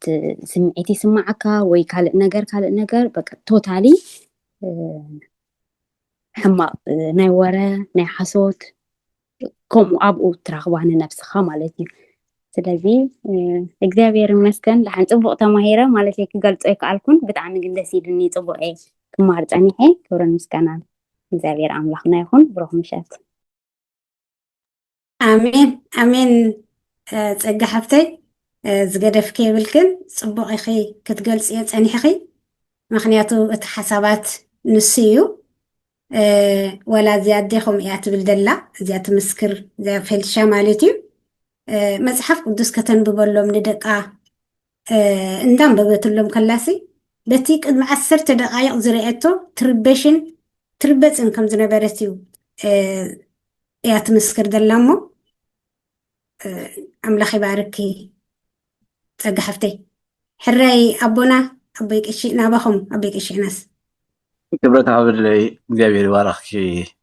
ጎዓይ እግዚኣብሔር ይባርኽኩም ኩላትኩም ነዞም ደቂ ተባዕትዮ ቁሩብ ጅምር ከብለሎም ብዙሓት ክኢላታት ትህልዋ ትኾና ኣብቲ ሞያ ኣብቲ ዓውዲ ማለት እዩ ክትዛረቡ እንተትኽእሉ ፅቡቕ ነይሩ እቲ ኣብ ተመክሮ ናተይ ዝሪኦ زي محبراوي مراخبيتات حد نجر ولا بجيجا نحرقها تيناتو سرعات تي الجوريزم زتقاملو نتزرع خايو فتي خايو اللي خايلهم سلازو حاسبو نوعو زم مساسل كم ترئي بزح زي يسدلو كامالاتي لك ادخل خاسي نوعو زم مساسل تاساسيرو يمص اذا انتايو بسرعات نتي نجر كم تفتوو كم تملالسو زغبر او ክትተሓዝ ዝገብረካ ነገራት እቲ ንዕኦም ዘኽስቦም ምክንያቱ ብመጠን ግዜኻ ኣብኡ ዘጥፋእኻ እቲ ንሶም ክረኽብዎ ዘለዎም ነገር ይረኽቡ ስለዝኾኑ እቲ ቢዝነስ ብኡ ስለዝሰርሕዎ ንሳቶም ማለት እዩ ናትካ ምፅንሓ ኣብኡ ሲ ንዓኣቶም የገድሶም ስለዝኾነ ብኸመይ ይሕዙኻ ብኸመይ ይስሕቡኻ እዮም ዝሓስቡ እቲ ሲስተም ከምኡ ይድሓስብ ስለዚ እናረኣኻዮ ደድረኣኻዮ ንዑ ዝመስል እናመፀ ስኻ ካ ትፈትዎ كم نحجه تقص صنح دما نحر بتدغاغامي غير ነገር ሪኢኻ ናትካ ባህሪ ናውና ተቀየረ ይመጽእ ዘይኮን ካይኽትከውን ትኽእል ማለት እዩ ከም ሓፈሻዊ ኣዘራርባቲ ማሕበራዊ መራኸቢታት ሕማቅ ይብልና ክንገድፎ ኣይንኽእልን ምክንያቱ ብኡና ንጥቀም ዘለና ግን ከዓ ኣዝዩ ጥንቃቐ ከም ዘድልዮ ጸጋ ከም ዘድልዮ ጸሎት ከም ዘድልዮ ኣዝዩ ምሕር ጥንቃቐ ከም ዘድልዮ ግን ንሪኦ ኣለና ምክንያቱ ብዙሓት ከውፅኡ ኢሎም እዮም ዝኣትዉ كنت عنتو إيدن تزاربو نبرت جنكا حنبيس كازي تخلت الأخون كاسي نتي كتطلق دريد الله خير كخطوة صوت خليني خا نسوخا تطلق مالتي ስለዚ حنبيس نحن وصل كمن سأجا خمس لنا سأد لنا فلاكا كل ነገር ገዲፍና ሲ ምስ ኣምላኽ ብርክ ኸይልና ምስ ላይ ቃል ኣምላኽ ካብ መጽሓፍ ቅዱስ ካብቶ ወረቐት ከነንብቦ ምኽኣል ብዙሕ ጥቕሚ ኣለዎ ምስ ግዜ ክንከይድ ክንብል ግን ምናልባት ህይወትና እውን ከይተቀድመና ብዙሓት ካብኡ ስለ ዝሓለፉ ተመክሮ ናይ ህይወትና ድማ ንረአዮ ማሲ ሪያሊስቲክ ንኾን ኣብቲ ዘለናዮ ግዜ ንረአ ሒዝና ከይድ ዝመፀ ንፋስ ዝመፀ ውሕጅ እግዚኣብሔር ግን ዝፀጋ እዚ ስለ ዝፈጠረካ ከነመስግኖ ግባአና ይብርግፅ ሳሉ ንጥቀም ኣለና ብዙሕ ነገር ይግበር ኣሎ ብዙሕ ነገር ይዕዮ ኣሎ ስለዚ ታብ ሚዛን ትብል እያ ኣሳሪት እሞ ሚዛን ከመይ ጌርና ንጥቀም ብሓቂ ዶ ግልፍ ኣቢልና ክንከይድ ንኽእል ኢና حموش الناس حموش القطع لورينا نوصل نخلينا يكال ديو اب جبري هو تلا خوينو እግዚአብሔር ይመስገን እግዚአብሔር ይባርክኩም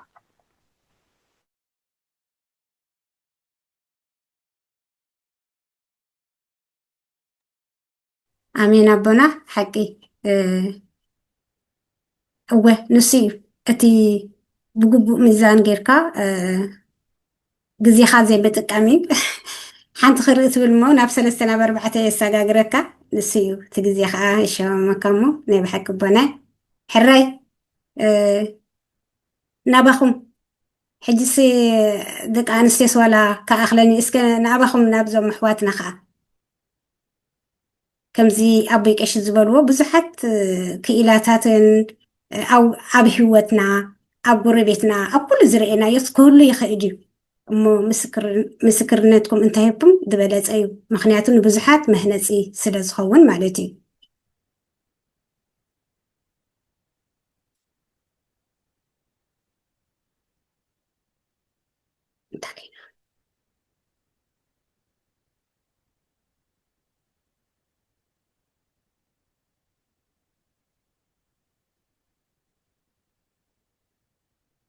ኣለና ዲና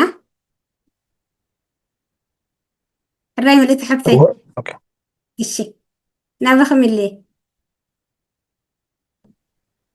حراي قوي حفتي كساب أودات حواتنا إيدهم زالعلو يشتي حساوي كاب نحن حمش اللي غير يقدر له نايم يمسال له لقاها أنا كاليب كوب صحو خيدو زمام حفتي توارخي سنة تزاربي من اللي حفتينا حراي قوي حفتي እግዚአብሔር ይመስገን ከም ዝበለ ጊዜ ኣምላኽ ስለ ዝሃበና እቲ ናይ ፊሊሻ ታሪክ ከምቲ ዝሰማዕናዮ ብምክንያት ሕርሲ ዕረፍቲ ኣብ ዝገበረትሉ ጊዜ ኣብ ምንታይ ኩነታት ከም ዘላ ርእሳ ንኽትግምግም መንገዳ ንኽተመሓይሽ ሓጊዝዋ ስለዚ ኣብቲ መራኸቢ ኣብቲ ማሕበራዊ መራኸቢታት ሲ ይሃንፀና ደሎ ወላስ ይዕንወና ዝብል እሱ ካንፅን ክዕኑን ኣይክእልን እዩ እቲ ኣብቲ ዝጥቀመሉ ሰብ ኣባና እዩ ዝምርኮስ ከመይ ንጥቀመሉ ነቲ ተዳልዩ ዘሎ መራኸቢታት ኣተጠቃሚ ሰብ እዩ ዝምርኮስ ምክንያቱ እንድሕር ደኣኒ ከምቲ እታደ ዝገበረቶ ይጠቕመና ኢልና ሓሲብና እንዳተጠቀምናሉ ከለና ግን ናይ ጽሞና ግዜ እንድሕር ዘይብልና ርእስና ክንግምግም ኣይንኽእል ኢና ኣብ ምንታይ ዓይነት ኩነታት ኣለና ናይ ብሓቂ ንሕና ዲና ንጥቀመሉ ዘለና ወላስ ንሱ ይጥቀመልና ዘሎ ክንግምግም ኣይንኽእልን ኢና ስለዚ ሓደ ናይ ጽሞና ግዜ ህሉ ኣብ ህይወትና ከምቲ ሳ ዝገበረቶ ንኣብነት ቀዳምን ሰንበትን ንኸይጥቀም ድዩ እቲ ንዓና ዝሰርሐልና ናትና ዝኾነ ከምኡ ናይ ጽሞና ግዜ ክህልወና ምበልኩ ነይረ ከመይ ዝበለ ኣተሓሕዛ ይክህልወና ዝግብኦ ኣብ ማሕበራዊ መራኸቢታት ንዝብል ሕቶ ከኣኒ ከም ሓዊ ማለትሲ ሓውሲ ጠቃሚ ስለ ዝኾነ ጎዳኢ ማለት ኣይኮነን ግን ተኣኺ ንቃፀል ፈሪሕና ከዓ ሓዊ ካብ ምጥቃም ኣይንኽልከለን ኢና ምክንያቱ ሓውሲ መግቢ ነብስለሉ ብርሃን ይህበና ብዙሕ ጥቕምታት ኣለዎ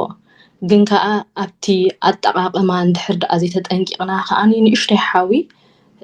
ተቃፂሉ ባርዕ ኮይኑ ዘለና ነገራት ለኻኺሙና ናይ ካልእ ሰቡን ኣብ ጥቃና ዘለውን ብዙሕ ነገር ለኪሙ ክኸይድ ከም ዝኽእል ኣይንስሕትን ኢና ስለዚ ጥንቃቐ ከም ሓዊ ኢለ ምደምደም ከዋ ነይረ ተባረኽ ጎይ ሓፍተይ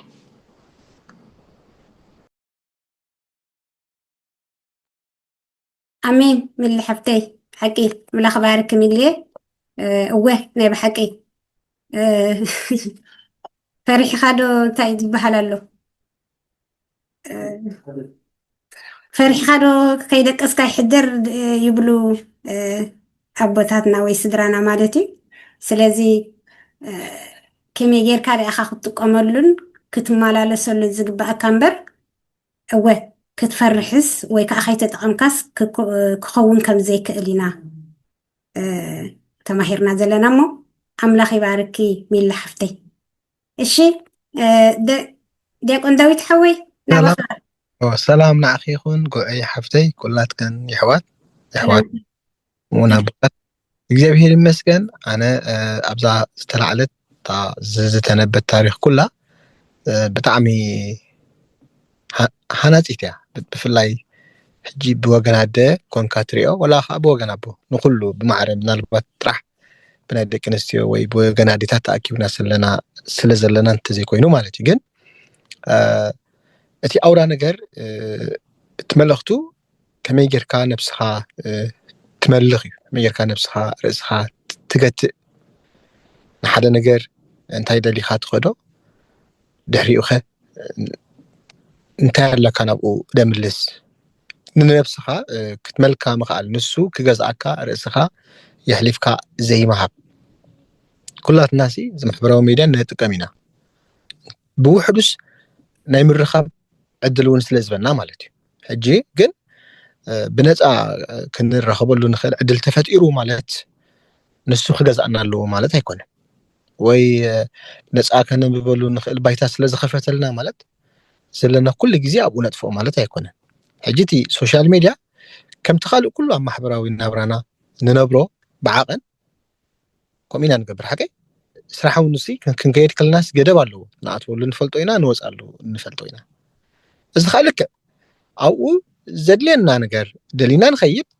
ተጠቂምና ከዓ ንወፅእ ማለት እዩ ሕጂ ተኣውራ ነገር ነብስናስ ክንመለኽሲ ንኽእል ዶ ነብስናስ ርእስናስ ኣብዚ ነገር እዚ ገቲኢናስ ዕውታት ኮይናስ ክንወፅእ ንኽእል ዶ ኢልና መጀመርታ ምስ ርእስና ምዝራብ ከድልየና እዩ ኣዝዩ ሓደ ኢልካ ትኣቱ እሞ ካልኣይ ሳልሳይ ብፍላይ ናብ ቲክቶክ ወገን እንተደኣኒ ኬትካ ወላ እውን ኣፃብዕትካ ንላዕሊ ይኸዳ ከም ዘለዋስ ነናሓንሳ ይርዳእካ ንስቕ ኢሉ እዩ ዝኸይድ እዚ ማለት ክንድኡ ገዚእካ ከም ዘሎ ምፍላጥ እዩ ምግንዛብ እዩ ሕጂ እንታይ ክብል ደሊአ እቲ ሓሳብ ኣምፅዮ ከምቲ ንኩሉ ነገርና ገደብ ንገብረሉ ከምቲ ንኩሉ ምእታውናን ምውፃእናን ብግዜ ንግድቦ ኣብቲ ዘድልየና እዋን እቲ ዘድልየና ረኺብና ክንወፅእ እቲ ዝበለፀ እዩ እሱ ክገዝአና ባሪኡ ክገብረና ርእስና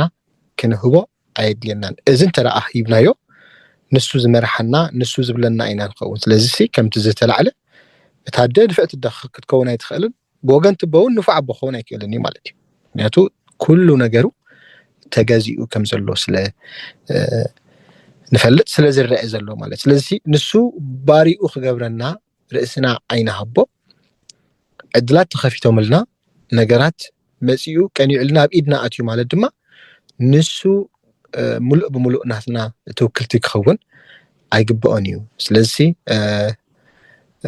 ገዛ ርእስና መምላኽ ገዛ ርእስና ምግታእ ገደብ ምግባር ክንድት ዝበልናዮ ምስ በፃሕና ደው ክንብል ንርእስና ዝከነለማምዳ ሓደራ ይብል ፅቡቕ መደብ ጎይታ ይባርኽካ ከዓኒ ጎይ ሓፍተይ ከምዚ ጌርኪ ከተሰናድአና ምኽኣልኪ ፀጋ እግዚኣብሔር ይብዝሓልኪ ወዲእ ኣለኹ ኣሜን ዲያቆን ሓወይ ዘይውዳእ ይሃብካ ብሓቂ እወ ንሱ እዩ በቃ እቲ ምስትውዓል የድልየና ብምስትውዓል ክንመላለስ እዩ እትግቡእ ሰኣን ምስትውዓልኩም ኸይና ዘለና ግዜና ብግቡእ ሰኣን ምጥቃም እዩ ኣብ ኩሉ ነገራትና ነብል ዘለና እሞ ናይ ብሓቂ ኣምላኽ ባርካ ዲያቆን ሓወይ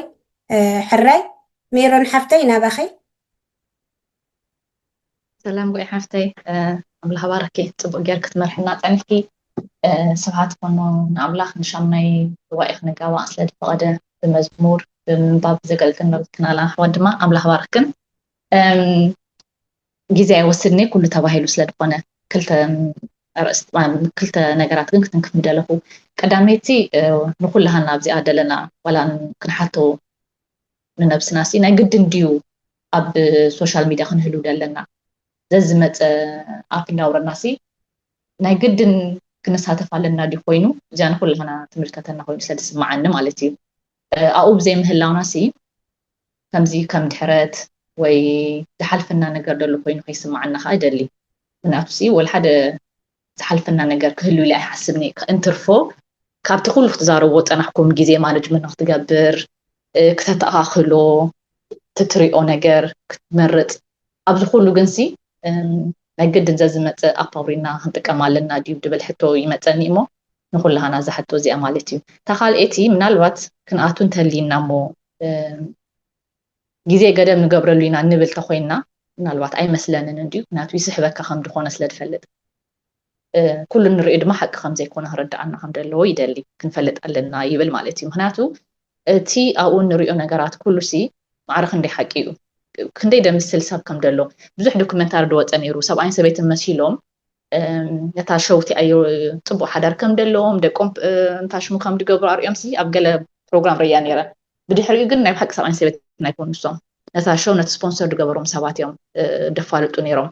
በበይኖም ድነብሩ ሰባት እዮም ግን ከም ሰብኣይን ሰበይትን እዮም ድፍለጡ ሕጂ ምናልባት ከም ኣዴታት ብፍላይ ንሕና እቲ ኩሉ ንሪኦ ነገር ሲ ሓቂ ከም ዘይኮነ ምናልባት ድወለዳ ፅቡቅ ቅርፂ ደለወን ስራሕ ከይደን መፅየን ሰብኣይን ተኬር ገይረን ደቀን ተኬር ገይረን ደሪኣና ትገዝአን ደሪኣና ንሕና ግን ኣብ ከምኡ ሲትዌሽን ድየ ኣለና ሞ ደይተኣኻኽለና ግዜ እንተ ደኣ ኮይንና ንኣምላኽ ከይነማርር ብከምዚ ኩሉ ስልቲ ንሪኦ ሓቂ ከም ዘይኮነ ክርዳእና ኣለዎ ማለት እዩ ትደለና ፀጋሲ እኹል እዩ ናይ ግድን ኣብኡ ክንህልው ኣለና ባህሊት ኣይኮንኩን እየ ብዘይ ምህላውና እውን ዝሓልፈና ነገር የለን እንተ ኣቲና ድማ በቲ ንሪኦ ነገር ምስ ኣምላኽና ከይንበኣስ ሓደራ ብል ማለት እዩ ምክንያቱ ኩሉ ንሪኦ ነገር ሲ ሓቂ ይኮነ ሕጂ እዚኣ እንድሕር ተረዲእና ምናልባት ኣብቲ ኣጠቃቅማ ግዜ ኣብቲ ናይ ቃል ኣምላኽ ግዜ እቲ ገለ ማኔጅ ክንገብሮ ንኽእል ኢና እዚአን ክልተ ነገር ፈሊጥና ክንኣቱ ግን ደስ ይብለኒ እሞ ግዜ ከይወስድ ኩሉ ስለተባህለ እዩ ተባረኹ ብሩኻት ሕልፈና ተባረኺ ሜሮ ሓፍተይ እወ ሓቂ ከተባረኺ ብሓቂ ንስይት መደባት ንሳቶም ነቲ ናቶም ዕዮ ንኸሳልጡ ንሕና ግን ናህና ዕዮ ኣብኪርና ኣብቲ ናቶም ኣቲና ንዕኦም ነተዓራርየሎም ምህላውና ኮይኑ ትስምዓኒ ዘሎ ዕዮኻ ከይሳለጥካ ዕዮ ካልእ ከተስልጥካ ክትክእል ከም ዘይከኣል ፍሉጥ እዩ ስለዚ ግድን ዕንቅፋት የራኸበካ እሞ ካብዚ ፀላዊ ዝኾነ ንሶም ንረብሐኦም ኢሎም ዝገበርዎስ ንሕና ከዓ ربحنا طفئنا نملس ስለዘለናስ ካብዚ ጥንቅቕ ክንብል ብግቡእ ከዓ ክንመላለስን ክንጥቀምን ከም ዘለና የተረድእ እሞ ኣምላኽ ይባርኪ ሜሮን ሓፍተይ ሕራይ ግዜና እንዳኣኸለ እዩ ምናልባት ሓሳብ እዚ ያላትኒ ትብልኦ ወይ ትብልዎ እንተሃልዩ 10 ደቂቕ መደብ ኣላትና ንዓ ክንጥቀመላ ንኽእል ኢና ሕራይ ሓላይት ሓፍተይ ናባኸይ ሓላይተይ ሰላም ኣምላኽ ምስ ኩላትኩም ይኹን ከመይ ኣምሲኹም እግዚአብሔር ይመስገን በዚ እዋናዊ ዝኾነ ኣርእስቲ ኩሉ ግዜ ፅቡቅ ኣርእስቲ እናራኸብ ከምኡ ስለዝሰራሕና እግዚአብሔር ይመስገን ኣምላኽ ይኹን ኣነ ከም ተመክሮ ዋላ ከም ሕጂ ክበሃል ደምሴ ዘስተውዓል ኩሉ ሲ ብፍላይ ከም መንፈሳውያን ኣጠቃቅማና ከመይ ክኸውን ኣለዎ ሕጂ ሶሻል ሚድያት ማሕበራዊ መራኸቢ ስለ ካብ ሓደ ነገር ዘብከረና ጥራይ ኣይኮነን ሕማቅ ዝበሃል ከምዚ ነይሩ ኩሉ ፅዕነት ዋላ ኣብ ትሕትኡን ኣብ ኩሉ ነገር ሕሪ ዘብከረካ ግን ኢስ ኦኬ ማለት ኣይኮነን ሕጂ ንዓና ቁርብ ዘዕሸወና ደኽብል ኣይዶኖ ትክክል ቃል ረኸብ ኩላን ተሓሳበይ ግን ከመይ መንፈሳዊ ንኣብነት መንፈሳዊ ርእስቲ ንርኢ ተለና ድሓን ድኾነ ኮይኑ ይስማዓና ካብቲ ሃጠቆጠው ገለ መለገለ የስ ድሓን እንድዩ ግን ከዓ ድሓን ከዓ ኣይኮነን ከዓ እቲ ሊሚት መንፈሳዊ ስለዝኾነ ስብከት ንሰምዕ ስለ ዘለና መዝሙር ስለዝኾነ ስታይ ስለዝኾነ እሱ እውን ገደብ ተደይብሉ ሲ ንሕና ሕጂ ብከምኡ ንፍተን ኮይኑ ይስማዓኒ ኣብ ካባናስ ክንደይና ኣብ ክንዱ ዘይረብሕ ነገራት ንውዕል ምናልባሽ ውሕድ ክስታይ ክህሉ ወይ ሼር ገለ ዝኾነ መፂና ተደይ ኮይኑ መብዛሕትናስ ኣብቲ መንፈሳዊ ነገር ደሊና ክኸውን ንኽእል ግን ንሱ ንባዕሉ ሲ ከይተረዳእና ኣዝዩ ነዊሕ ብዙሕ ክስታይ ብዙሕ ነገር ይውዳልካ ካልእ ከዓ እቲ ዓብ ሓደገኛነቱ እንታይ እቲ ካብ ሰብ ክትመሃር ናይ ምድላይ ሸውሃትካ ይዓፅው ማለት እዩ ቀረባ ግዜ ሓደ ብዙሕ ተዘርጊሓ ነይራ ምናልባሽ ሰሚዕኹም ኣይፈለጥኩም ሓደ ከምዚ ናይ ገለ ዶክተር ገለ ይመስለኒ ደቅናሲ ተምሃሮስ ካብ ቅድሚ 2010 ዝነበሩ ተምሃሮን ድሕሪኡ ብፍላይ ቴክኖሎጂ ብጣዕሚ ወሳኝ ምስኮነ እቲ ናቶም ፐርፎርማንሲ ኣዝዩ ሕጂ ብጣዕሚ ይትሕት ምክንያቱ ካብ ከም ቀደም ካብ ጥራዝ ካብ ክስታይ ኣይኮነን ዝመሃርዎ ዘሎ ኣዝዩ ቴክኖሎጂ ዝተሓወሶ ካብ ስክሪን ኣብ ትምህርቲ ከይዶም ብላፕቶፕ መሃሩ ብኮምፒውተር መሃሩ ኣብ ገዛ መፅኦም እዮ ገዛ ብላ ኩሉ ነገር ብስክሪን ይኸውን ሕጂ እቲ ባዮሎጂካል ዋላ እቲ ተፈጥሮ ብተፈጥሮ ሲ ሰብ ካብ ሰብ ክመሃር እዩ ዲዛይን ኮይኑ ካብ ስክሪን ክመሃር ኣይኮነን እቲ ዓባይ ክስታይ ዝረኸብዋ ማለት እዩ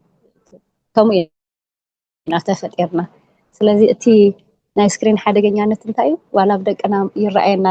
ዋና ዘይረአየና ኸውን እምበር ኩሉ ትዕላል ኩሉ ትንደልዮ ካብኡ ስለንረኽቦ ምስ ሰብ ናይ ምርኻብ ሸውሃትና እቲ ቀንዲ ክስታይና ማለት እቲ ክኸውን ዝነበሮ ይጠፍእ ሸውሃት ይጠፍእ ማለት ስለዚ ኣይትደልኝ ኢኻ ጎረቤት ኣይደልይ ሰብ ኣይደልይ መሓዝ ኣይደልይ ገለ ዝኾነ ኣይደልይ ምክንያቱ ኩሉ ትረኽቦ ኣላ ሕጂ ከም መንፈሳውያን ከም ክልተ ነጥቢ ማራ ክስታይ ዝገብራና እንታይ ኮይኑ ይስማዓኒ ሓደ መንፈሳዊ ትሕዝቶ ስለዝኾነ ድሓን ይመስለና ካልኣይ ከዓ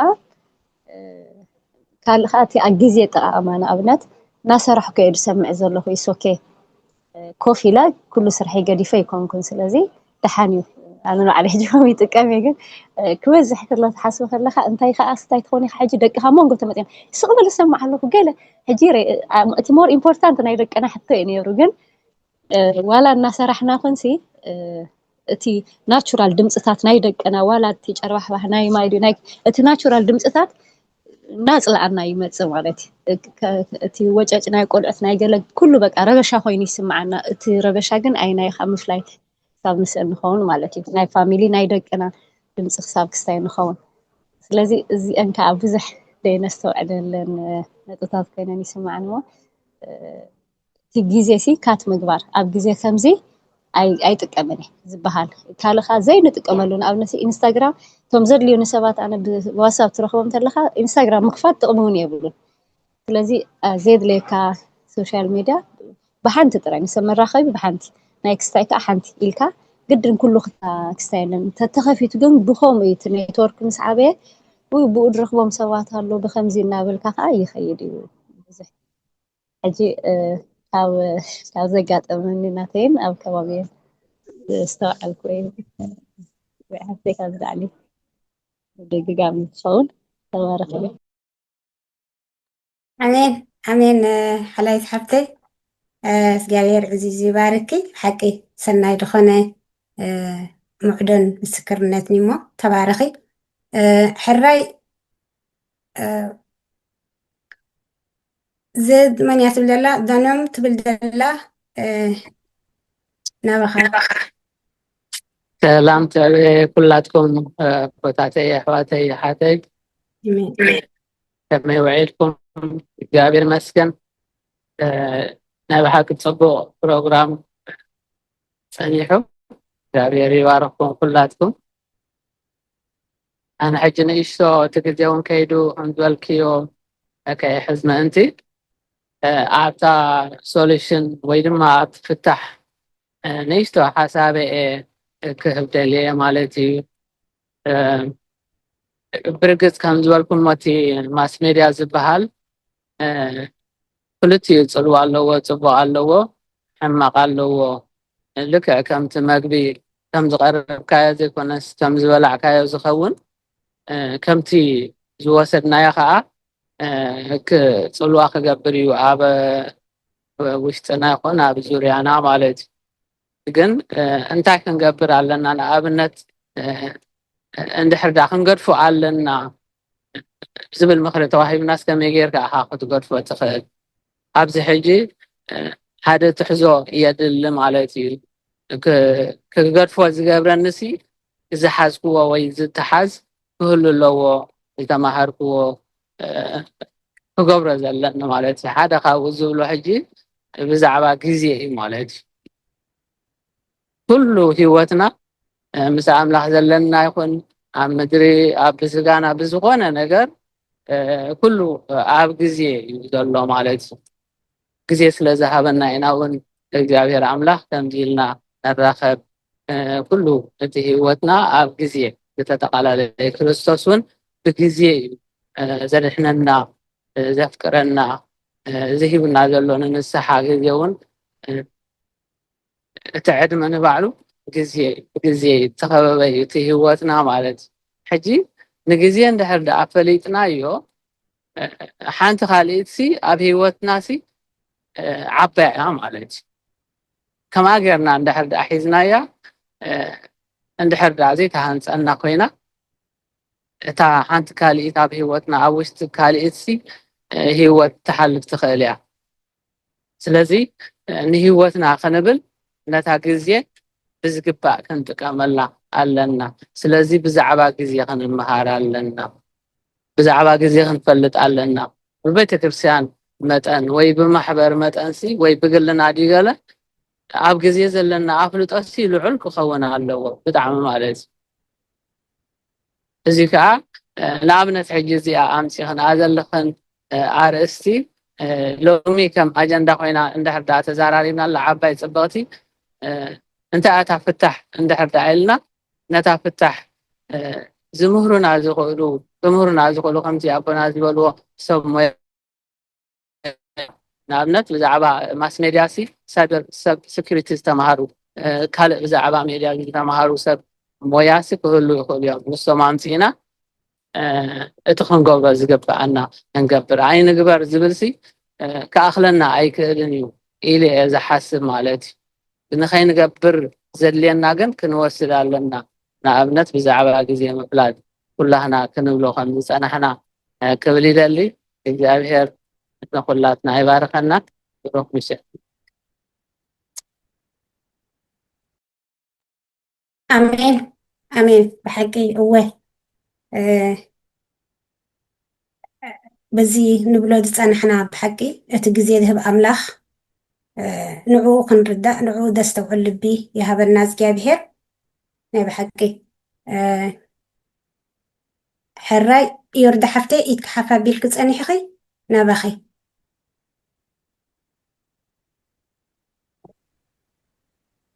ሰላም ኩላትኩም ከመይ ፀኒሕኩም ክብሪና ኣምላኽና ይኹኖ ሰናይ ዝኾነ ኣገልግሎት ፀኒሑ እግዚአብሔር ይመስገን ብዙሕ ነገር ተማሂርና ኣነ ብጎነይ ብዙሕ ነገር የተማሂረ ካብ መጀመርታ ነታ ንባብ ምስ ኣንበብኳ ምስ ሰማዕኳን ብጣዕሚ በቃ እቲ ሂወትካሲ ብርግፅ በቃ ኢኻ ትረኽቦ ማለት እዩ ብዘይቅል ዓለምሲ በቃ እቲ ናታ ሂወት ክሪኦ ከለኹ እቲ ናታ ኣገልግሎት ኣዝዩ እኳ ካብቲ ናትና ሂወት ወይ ከዓ ካብ ናተይ ሂወት ዝፍለ እንተኾነ እቲ ዝነበረ ኣካይዳ ግን ብጣዕሚ እንዳተገረምኩ በቃ ከም ብበቐኒ ማለት እዩ እግዚአብሔር ይመስገን እግዚአብሔር ሲ ብብዙሕ ነገራት እዩ ዝዛረብ ብብዙሕ ነገር ኢኻ ዛዕይ ማለት እዩ ብኣቢሉስ ብዙሕ ነገራት ምሂርና እዩ ንብዙሓት ሰባት ከም ዝተንከፈ ኮይኑ ይስምዓኒ ማለት እዩ ሕጂ ኩሉ ተነጊሩን ተዘሪቡን ስለ ዝኾነ እቲ ክዛረበሉ ሓሰብ ኮይኑ ብብዙሕ ነገራት ኦልሬዲ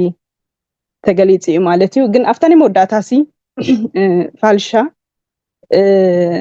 ኣቦና ኣቀዲሞም ኣብዚ ሸር ገይሮም ፀኒሖም ነይሮም ኣፍታ ናይ መወዳእታ ትብላሲ ጠቕሊላ ክትገርፎ ከም ዘይትኽእል ግን ክትገብሮ ዘለዋ ነገራት ከም ዘሎን ያ ተረዲኣ ማለት እዩ ሕጂ ሕቶ ፈጢርለይ እዚ ኩሉ ነገራት ተረዲዋ ከሎ እዚ ኩሉ ነገራት በሪህላ ከሎሲ ንምንታይ ጠቕሊላ ክትገርፎ ዘይከኣለት ዝብል ሕቶ ይመጽእኒ ማለት እዩ ሕጂ ኣነ ከም ዝተረዳእኒ ወይ ከዓ ዋላ በትናትካ ሂወት ትሪኦ ገለ ጥቕምታት ውን ስለ ትረኽበሉ እዩ ማለት እዩ ጉድኣት ኣለዎ ብርግፅ ኩላትና ንኣምነሉን ኩላትና ተረዲእናዮ ዘለና ነገር እዩ ግን ከዓ ማዕረ እዩ ከዓኒ ትጥቀመሉ ነገራት ኣሎ ንኣብነትሲ ብፍላይ ኣብዝናትና ከምዚ ንሕና ንሓብሮ ዘለና ክሪኦ ከለናሲ ኣብቲ ናይ መጀመርታ ሰብ ወንጌል ከንብብ ምስ ጀመረ ሂወቱ ክቅይር ምስ ጀመረ ማለት እዩ እቲ ሕብረት ትደልዮ ኢኻ ማለት እዩ ምስ ሰባት ክትሓብር ምስ ሰባት ክትላለ ቃል ኣምላኽ ናይ ብሓቂ እቲ ቁኑዕ ዝኾነ ቃል ወንጌል ክትረኽበሉ ትኽእል ኣፍ ደገ መንገድሲ ትደሊ ኢኻ ማለት እዩ ሕጂ ብፍላይ ንዓናሲ ኣነ ኣብ ነብሲ ወከፍ ሰብ ኮይኑ ስማዓኒ ብኣይ ፐርሰናሊ ክሪኦ ከለኹ ግን መጽሓፍ ቅዱስ ከንብብ ምጀመርኩሲ ሕብረት ሲኢነ ማለት እዩ ሕብረት ተሰኒኻ ምክንያቱ ኩላትና ንመላለሶ ቤተክርስትያን ኣለና ኩላትና ንኸዶ ቤተክርስትያን ኣለና ግን ሓደ ግዜ እቲ ንመላለሶ ቤተክርስትያን ሲ እቲ ወይ ከዓ እቲ ንኸዶ ቤተክርስትያን በቃ ኬድካስ ገለ ነገር ቁም ነገር ከይምፀኻሉ ትመፅእ ማለት እዩ ምክንያቱ ምናልባት እቲ ርድኢት ተፈላለዩ ስለ ዘሎ ማለት እዩ ሕጂ ሕብረት ትደሊ ኢኻ እታ መጀመርታ ንዓይ ዘፀገመትኒ ነገር ኣብ ሂወተይ ንሰያ ማለት እዩ ሕብረት በቃ ምስ መን ትሓብር ትኽእል ኣበየናይ ኢኻ ቅኑዕ ወንጌል ክትመሃር ትኽእል ኢልካ ትሓስብ ማለት እዩ ነዚ ዕድል ዝኽረክብ ዝኽኣልኩ ወይ ከዓ ምሳኹም ኣብዚ ሕብረት ዝኽህሉ ዝኽኣልኩሲ ብማስ ሚድያ ስለ ዝረኸብክዎ ጥራይ እዩ ማለት እዩ ማንም ሰብ ኣይፈልጥን እየ ነይረ ኣብቲ ሰዓት እቲ ግን ኣብቲ ማስ ሚድያ ዝነበረ ኣካይዳን ኣብኡ ስለ ዝወፁ ኣቦታትና ኦኬ ከምዚ ዓይነት ሕብረት ከዓ እምበኣር እዩ ክትብል ትኽእል ማለት እዩ ብፍላይ ኣነ ሕጂ ሓንቲ ፖይንት ክዘረብላ ደልየ ደለኹ ኩሉ ስለ ዝተዘረበ ማለት እዩ እዚ ናትና ሕብረት እዚ ዘለናይ ሕብረት ሲ ሕጂ ዝብገስ ዘሎ ሕብረት እዩ ማለት ከምዚ ዓይነት ወላ ብኤርትራ ከይድና ዲና ኣብ ደገ መፂናሲ ከምዚ ዓይነት ሕብረት ሰብ ክረክብሲ ኣዝዩ ኣፀጋሚ ነገር እዩ ማለት እዩ ብዙሕ ሰብ ውን ድፈልጦ ኣይኮነን ከም ሓቂ መፂናስ ብዙሕ ሰብ ነዚ ዘለናይ ሕብረት ነዚ ዓይነት ኣካይዳ ኣብ ኦርቶዶክስ ኮይንካሲ ብሓቂ እቲ ቁኑዕ ወንጌል እቲ ሰናይ ዝኾነ ወንጌል ዝስበኸሉ ሕብረት ንኽትረክብ ኣዝዩ ኣፀጋሚ እዩ ማለት እዩ ስለዚ ብዙሕ ሰብሲ ንብርሃን መን ይኸርየና እናበለስ ድሽገር ሰብ ከም ዘሎ ርዱእ ነገር እዩ ማለት እዩ ስለዚ ሕጂ ኣብዛ ናይ ፋልሻ ኣብታ ናይ መወዳእታ ብጠቃላሊ ዝተረዳእኮ ነገር እንድሕር ኣሎ ኮይኑ ማስ ሚድያ ብጥበብ ወይ ከዓ ብስለት ዘለዎ ሰብ ናይ ብሓቂ ብስለት ዘለዎ ሰብ ናይ ብሓቂ ነቲ ሰዓታቱ ብምዱብ ግዜን ሰዓትን ኣትዩን ወፂን ክጥቀመሉ ዝኽእል ሰብ ንሰባት ካንፀሉ ከም ዝኽእል ማዕረ ከዓኒ እንድሕር ግዜኻ ክትጥቀመሉ ደይትኽእል ኮንካ ወይ ከዓ በቲ ዝኣተኻዮ ዝዓርበካ ሰብ እንድሕር ኮንካ ከዓኒ ንሰባት ክትረብሕ ዘይኮነስ ንገዛእ ርእስኻ እውን ተጥፋኣሉ ሲስተም ከም ዝኾነ የተረድየ ዘለኹ ማለት እዩ ሕጂ እንታይ ክብል ደልየ እቶም ናይ ብሓቂ ነቲ ሰዓታትኩም ብዝግባእ ክትጥቀምሉ ትኽእሉ ሰባት ብኸምኡ ከዓ ከተገልግሉ ትኽእሉ ሰባት እዚ ናይ ማሕበር ናይ መንእሰያት ናይ ኦቶቤ ዘሎሲ ካብቲ ሓደ ደስ ዝብለኒ ነገር እንድሕር ኣሎ ኮይኑ እቲ ናይ ሰዓታት ዘሎ ገደብ እዩ ማለት እዩ ሕጂ ኣብዚ ጥራይ ከዓ ተሓፂሩ ክብል እዚ ፕሮግራም ሲ ፅቡቅ ኮይኑ ኣይስማዓንን ምክንያቱ ብዙሓት ሰባት ክጥቀምሉ ብዙሓት ሰባት ክረብሕሉ እናተኸኣለ ከሎ ግን ኣብ እቲ ዘሎ ፕሮግራማሲ ኣብ ሓደ ድሩት ብምዃኑ ብዙሕ ሰብ ክፈልጦ ኣይከኣለን ዝብል ግምት ኣለኒ ማለት እዩ ስለዚ እቲኦም ናይ ብሓቂ ነቲ ሰዓታትኩም ብስነ ስርዓት ክትጥቀምሉ ትኽእሉ ሰባት ኣብቲ ካልእ ንጥፈታት እውን እንተትነጥፉ ብጣዕሚ ሰናይ ኮይኑ ስማዓኒ እቲ ብፍላይ ኣብቲ ናይ ኣገልግሎት ዘሎ ሰብ ማለት እዩ ሞ እዚኣ ክብል ኢለ እዚኣ ክምሕፀን ኢለ ተባረኽለይ ኩላትኩም ኣሜን ሕልፈና ተባረኺ የርዳ ሓፍተይ ብሓቂ እግዚኣብሔር ይመስገን ፅቡቕ ሓሳብ ኢኺ ትገልፂ ፀኒሕኺ ዋላ እታ ተረዲእኽያ ዘለኻ ከማኒ ፅቡቕ ትርዲእት እያ ኣምላኽ ባርኪ እወ ምክንያቱ ንባዕሉ እዚ ንጥቀመሉ ዘለና ርእስና ናብ ኣምላኽ ወይ ከዓ ሂወትና ምስ ኣምላኽ ከነፀግዓ ዘኽኣለናሲ በዚ መደብ ዚና ማለት እዩ እግዚኣብሔር ይመስገን እወ ግዚኦም ኣጣዓዒሞም ሚዛን ሰዓታት እንዳሓለዉ ንዓና ከዓ ረኺቦምና እዮም ብዙሓት ነብሳት ንኣምላኽ ዝኾኑ ረኺቦም እዮም ሞ ሓቂኺ ኣምላኽ ፈልጥ ከዓ እቲ መደባት እንዳሰፊሐ ክኸይድ ተስፋ ኣለና ተባረኺ የርዲ ሓፍተይ ናይ ብሓቂ እሞ ኢድኩም ሓፍ ዘበልኩም ዘለኹም ኣይመስለንን እቲ ግዜና ከዓ እንዳኸደ እዩ እሺ ሕራይ ትርሓስ ሓፍተይ ናባኺ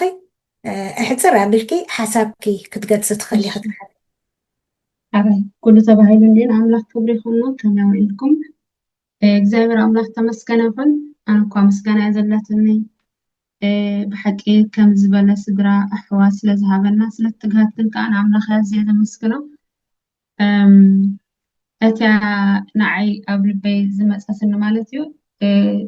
ብዙሕ ጥቕምታት ኣለዎ ዝጎድአካ ኣለዎ ማለት እዩ እንድሕር ኣብ ሙሉእ መዓልቲ እንድሕር ውዒልካሲ ሓደ ግዜ ሕጂ ሓብታ ድሕር ወይቲ ዝበለትን ሓብታ ቅድመ እዛ ሕጂ ዝነበረት እንዳሰራሕኩ እንደ ዝሰምዖ ዘለኹ ወላ ሓንቲ ፀገማ የምፀለይልካ ክትሰምዕ ከለሃስ ንኣብነት ኣምፅኣታ ነራ ደቅኻ ሓንደበት ይመፅኻ እሞ ወላ እቲ ሓሳቦም ክገልፅዎ ክመፅኻ ከለው ይጋጭዎም ይንዕኦም ማለት እዩ ሕጂ ንዓኣቶም እውን ግዜ ክትቦም ከም ዘለካ ኣብቲ መንፈሳዊ ክዓቢ ኢልካ እንድሕር ኣቲኻሲ ነቶም ደቅኻ እውን ትርስዐሉ ነገር እውን ከም ዘሎ ማለት እዩ ሕጂ ኣብ ሂወተይ ዘጋጠኒ ማለት እዩ ንኣብነት ሕጂ እንድሕር ብዝኔት ገሬዳ ክሰምዕ ከለኹ እንድሕር ወደይ እንድሕር መፅዩ ማማ ከምዚ ዝኾነ ነገር ሓሳብ ክገልፅ ማለት እዩ ሕጂ እስከ ስቑስ ክበል ይሰምዕ እንድየ ዘለኹ ወይ ድማ ይመሃር እንድየ ዘለኹ ትብሎ ማለት ሽዑ ድሓር ተመሊስካ ነቲ ቆልዓ ክትሓቲ ከለኻ እቲ ሓሳቡ ይቋረፅ ማለት እዩ ሕጂ ኣገዳሲት እንታይ እያ ክብላ ዝደሊ ግዜ ምፍላጥ ግዜ ክትፈሊ ከም ዘለካ ሙሉእ መዓልቲ ክትውዕል ዘይኮነስ በቃ መደብ ክትገብረሉ ከም ዘለካ ገደብ ክትገብረሉ ነቲ ትሰምዖ ቃል ድዩ ነቲ ትሰምዓኻዮ ቃል ከዓነ ኣብ ግብሪ ክተውዕሎ ከለኻ ሰናይ ምዃኑ በቃ እቲ እንታይ ሰሚዐ ኢሎም ማዓንቲ ንኣብነት ሕዚ ካብቲ ውፅእ እንተሃውስ መፅሓፍ ቅዱስካ ከተንብብ ካብቲ ዘንበብካዮ ከዓነ ንሰባት ከተፍርየሉ ወይ ከዓ ነቲ ዝተምሃርካዮ ነገር ናብ ሰባት ክትጥቀመለካ ከለካ ዓብይካ ኣለካ ማለት እዩ ሙሉእ መዓልቲ ውዒልካ እውን ከይተጠቀምካሉ እንድሕር ውዒልካ ግን ወላ እንታ ነብስካ እውን ስኢንካዮ ኣለካ ማለት እዩ እሞ እታ ቀንዲ ኣገዳሲት ገደብ ክንገብረሉ ከም ዘለና እምበር ነቲ ቀንዲ ዕላማ ናይቲ ትሰምዖ ዘለካሲ ኣነ ንባዕለይሲ በቃ ነፀላ ተኸዲነ ቤተክርስትያን እምበር ዋላ ሓንቲ እየ ዘይፈልጥ ነተን ቃል ኣምላኽ ነቲ ወንጌላዊ ናይ መፅሓፍ ቅዱስ ኣበይ ይርከብ ናይ ወንጌል ኣበይ ይርከብ ናይ ብሉይ ኣይፈልጥን እየ ነረይ ማለት እዩ ሕጂ ከምዚ ኢልካ ሕብረት ክትኣቱ ከለካ ግን ብብዙሕ ነገር ስለትባረኽ ኣገዳሲ ምዃኑ ጉድኣት ኣለዎ ጥቕሚ ከዓ ኣለዎ ሕጂ ከመይ ጌርና ንጥቀመሉ እቲ ግዜታት ብግቡእ ተጠቂምናሉ ንባዕልና ዓቢናስ ንስድራና ንደቅና እታ ሓንቲ ከዓ ኤደን ሓብቴ ዝበለታ ማለት እዩ ንኣብነት ኣብ ገዛኻ እቲ ቀንዲ ሰላም ብቤትካ ክጅመር ከም ዘለዎ ሕጂ ሰብኡትና ብዙሕ ነገር ነናቱ ኣተሓሳስባ ስለ ዘለዎ እቲ በዓል ቤት ክፈትዎ ኣይደልን እዩ ኣይክቕበሎ እውን ኣይክእልን እዩ እንድሕር ዘይቅበሎ ኮይኑስ እንታይ ክትገብር ከም ዘለካ ግዜ ጌርካ ወላ ንሱ ብዘይብሉ ግዜ ድዩ ኣብቲ ንሱ ዘለዎ ግዜ ከዓነ ክተቋርፅ እውን ትኽእል ኢኻ በታ ኮፍ ኢልካ ኮፍ ዝበልካላ ግዜ መፅሓፍቲ ከተንብብ መዝሙር ዲኻ ክትዝምር ሽዑ ንዑ እሲዩስ ዝሕቦ ነቲ በዓል ቤትካ ወላ እንቶም ደቅኻ እውን ነቲ ገዛኻ ሰላም ዝህቦ ንሱ ምዃኑ ሙሉእ መዓልቲ እንድሕር ኣብ እዝንኻ እቲኸያ ውዒልካ ግን ነቶም ደቅኻ እውን ትርስዐሉ ግዜ ኣሎ ማለት እዩ እሞታ ቀንዲ ኣነ ዝብላ ክብላ ዝደሊ ገደብ ክንገብረሉ ከም ዘለና ሕብረት ኣይድልን ማለት ኣይኮነን ብዘይክኡ ምዃኑ ማለት ብሕብረት ብሓደ ኮንካ ነቲ ኣብቲ ሓደ ሓሳብ ዘሎ ኣብ ናተይ ሓሳብ የለን ኣብቲ ሓንቲ ሓብቲ ዘሎ ፀጋ ኣብ ናተይ የለን ሕጂ ነናቱ ፀጋ ስለ ዝሃብ እግዚኣብሔር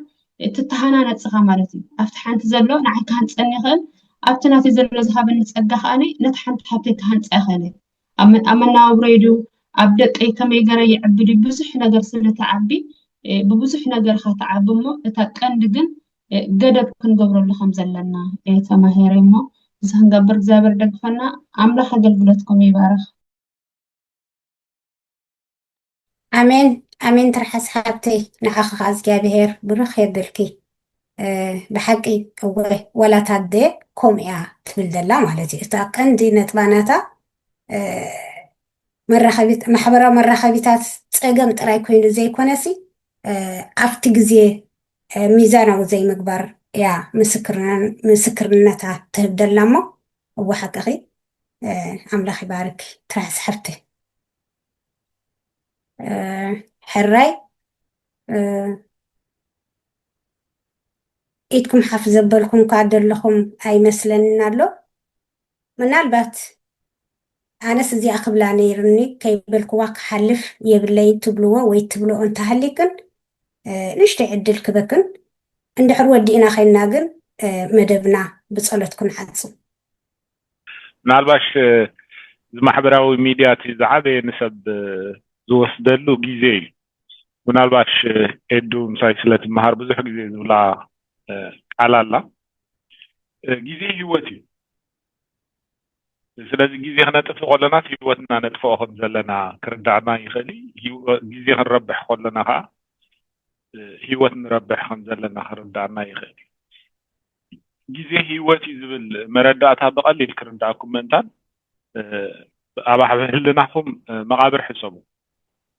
ኣብ መቃብር እንድሕር ከይድኩም ኣብኡ ዝፀሓፍ ነገር እንተሃዲ ሽም ናይቲ ሰብ ምስ ተፃሓፈ ብከምዚ ዓመተ ምህረት ተወሊዱ ብከምዚ ዓመተ ምህረት ከዓ መይቱ ዝብል እዘን 2 ዓመተ ምህረት ኣለዋ ኣብዛ ምድሪ እዚኣ ዝመፃላን ካብዛ ምድሪ እዚኣ ዝተሰናበተላን ናይ ሰብ ስለዚ እዚአን ግዜ ነቲ ሰብ ማለት እዩ ተወለደሉን ዝሞተሉን ኣብ መንጎ ዘን ዓመታት እዚኣተን እዚ ሰብ እዚ በዘን ግዜ እዚኣተን ኣብዛ ምድሪ እዚኣ ነቢሩ ዝብል መልእኽቲ ኢና ነመሓላልፍ ስለዚ ብዙሕ ግዜ ይርዳእና ዲብሆሞ ኣይርዳእናን ግን ምስ ሞተት ሰብ ግን ኣብታ መቃብሩ ከም ኣጊርና ኢና ንፅፈሉ ስለዚ ኣብ ሂወትና ዝኾነ ግዜ ክነባኽን ከለናስ ብመንፅሩ ሂወትና ነባኽኖ ከም ዘለና ክርዳእና ፅቡቅ እዩ ስለዚ እዚ ማሕበራዊ ሚድያ ከዓ ከምኡ ገይሩ ንሂወትካ ዘባኽን እዩ ምናልባሽ ን5 ደቂቃ ኢልካ ዝሓዝካያ ከይተረዳእካ ሰዓት 2 ሰዓት ካብኡ ንላዕሊ ይጠፍእ ምናልባሽ ተዛሪብኩም ክትኮኑ ትኽእሉ ኢኹም ድሕር ኢለ ስለዝኣተኹ ስለዚ ብመንፅር ከምኡ ክርዮ ፅቡቅ እዩ ግዜ ሂወት ምዃኑ እንድሕር ተረዲዩና ሂወትካ ኩሉ ግዜ ብፅቡቅ ክትሓዝ ከም ዘለዎ ክዕቀብ ከም ዘለዎ ኩላና ንሰማማዓሉ ሓቂ እዩ ስለዚ ኣምላኽ ድማ ነዚ ሂወት ዝሃበናት ንክብሩ ክንጥቀመሉ ስለዝኾነ ከመይ ጌርና ኢና እንረብሓሉ እንጥቀመሉ ንክብሪ ኣምላኽን ምስጋንኡን ዝኸውን ጌርና እነውዕሎ ዝብል ኣተሓሳስባ እንተጥሪና ኩሉ ግዜ ዝሓሸ ነገር ክንመርፅ እዩ ኣብ ምርጫ ብዙሕ ግዜ ብዙሕ ምርጫታት ኣሎ ፅቡቅ ዝኾነ ምርጫ ግን መጽሐፍ ቅዱስ ዝመክረና ዝሓሸ ጳውሎስ ኣብ ፊልጵ ክዛረብ ከሎ ከምኡ ኢሉ ኣሎ ንክብሪ ኣምላኽን ምስጋኑን እቲ ብኢየሱስ ክርስቶስ ዝርከብ ፍረ ጽድቂ መሊእኹም ክሳብታ መዓልቲ ክርስቶስ መዕንቀፍ ዘይብሎም ንጹሓትን ኮንኩም ክትመላለሱ ኢሉ ሽዑ ሞዳእታ ክዛረብ ከሎ እንታይ ኢሉ እቲ ዝሓይሽ ትምርምሩ እዩ ብፍቅርን ምስትውዓልን ድማ ክትውስኹ ምዕደኩም ኣለኹ ኢሉ ጸሊሎም ኣሎ ንሰፊ ስለዚ እቲ ዝሓይሽ እንታይ ጽቡቕ ነገር ክህሉ ክእል ግን ካብቲ ፀበቐት ዝሓሸ ነገር ክትያ ዝተገበርኩ ዶ ይሓይሽ ምናልባሽ ንህይወትካ ዘይጎዳእካ ነገር ክኸውን ክእል ግን ዝበለፀ ነገር ካው ዝብል ኣተሓሳስባ ኩሉ ግዜ ኣብ ኣእምሮና እንድሕር ይዕቢና ስለዚ ንኣምላኽን ንቃሉን ንጸሎት ነቲ መንፈሳዊ ነገር ዝሃንፀና ነገር ንህይወትና እውን ንምዕባለ ዝኾነና ነገር ንሓሰብና ክንከይድ ንኽእል ኢና ስለዚ እዚኣ ክብለኩም እደሊ ተባረኹ ኣሜን ኣሜን ሕርሻወይ እግዚአብሔር ባርካ ንዓኻ እዋ ሓቅኻ ምክንያቱ ወላ ኩሉ ክበሃል ዝፀንሐ ብዛዕባ ግዜ እሞ ከምዚ ተመዒድናዮ ተመኺርናዮ ዘለና ከምኡ ኮይንና ክንነብር እግዚአብሔር ደግፈና ሕራይ ግዜና ኣኺሉሎ ብጸሎት መደብና ክንዓፂና እሞ ኣቦና ጸሎት ክትገብርና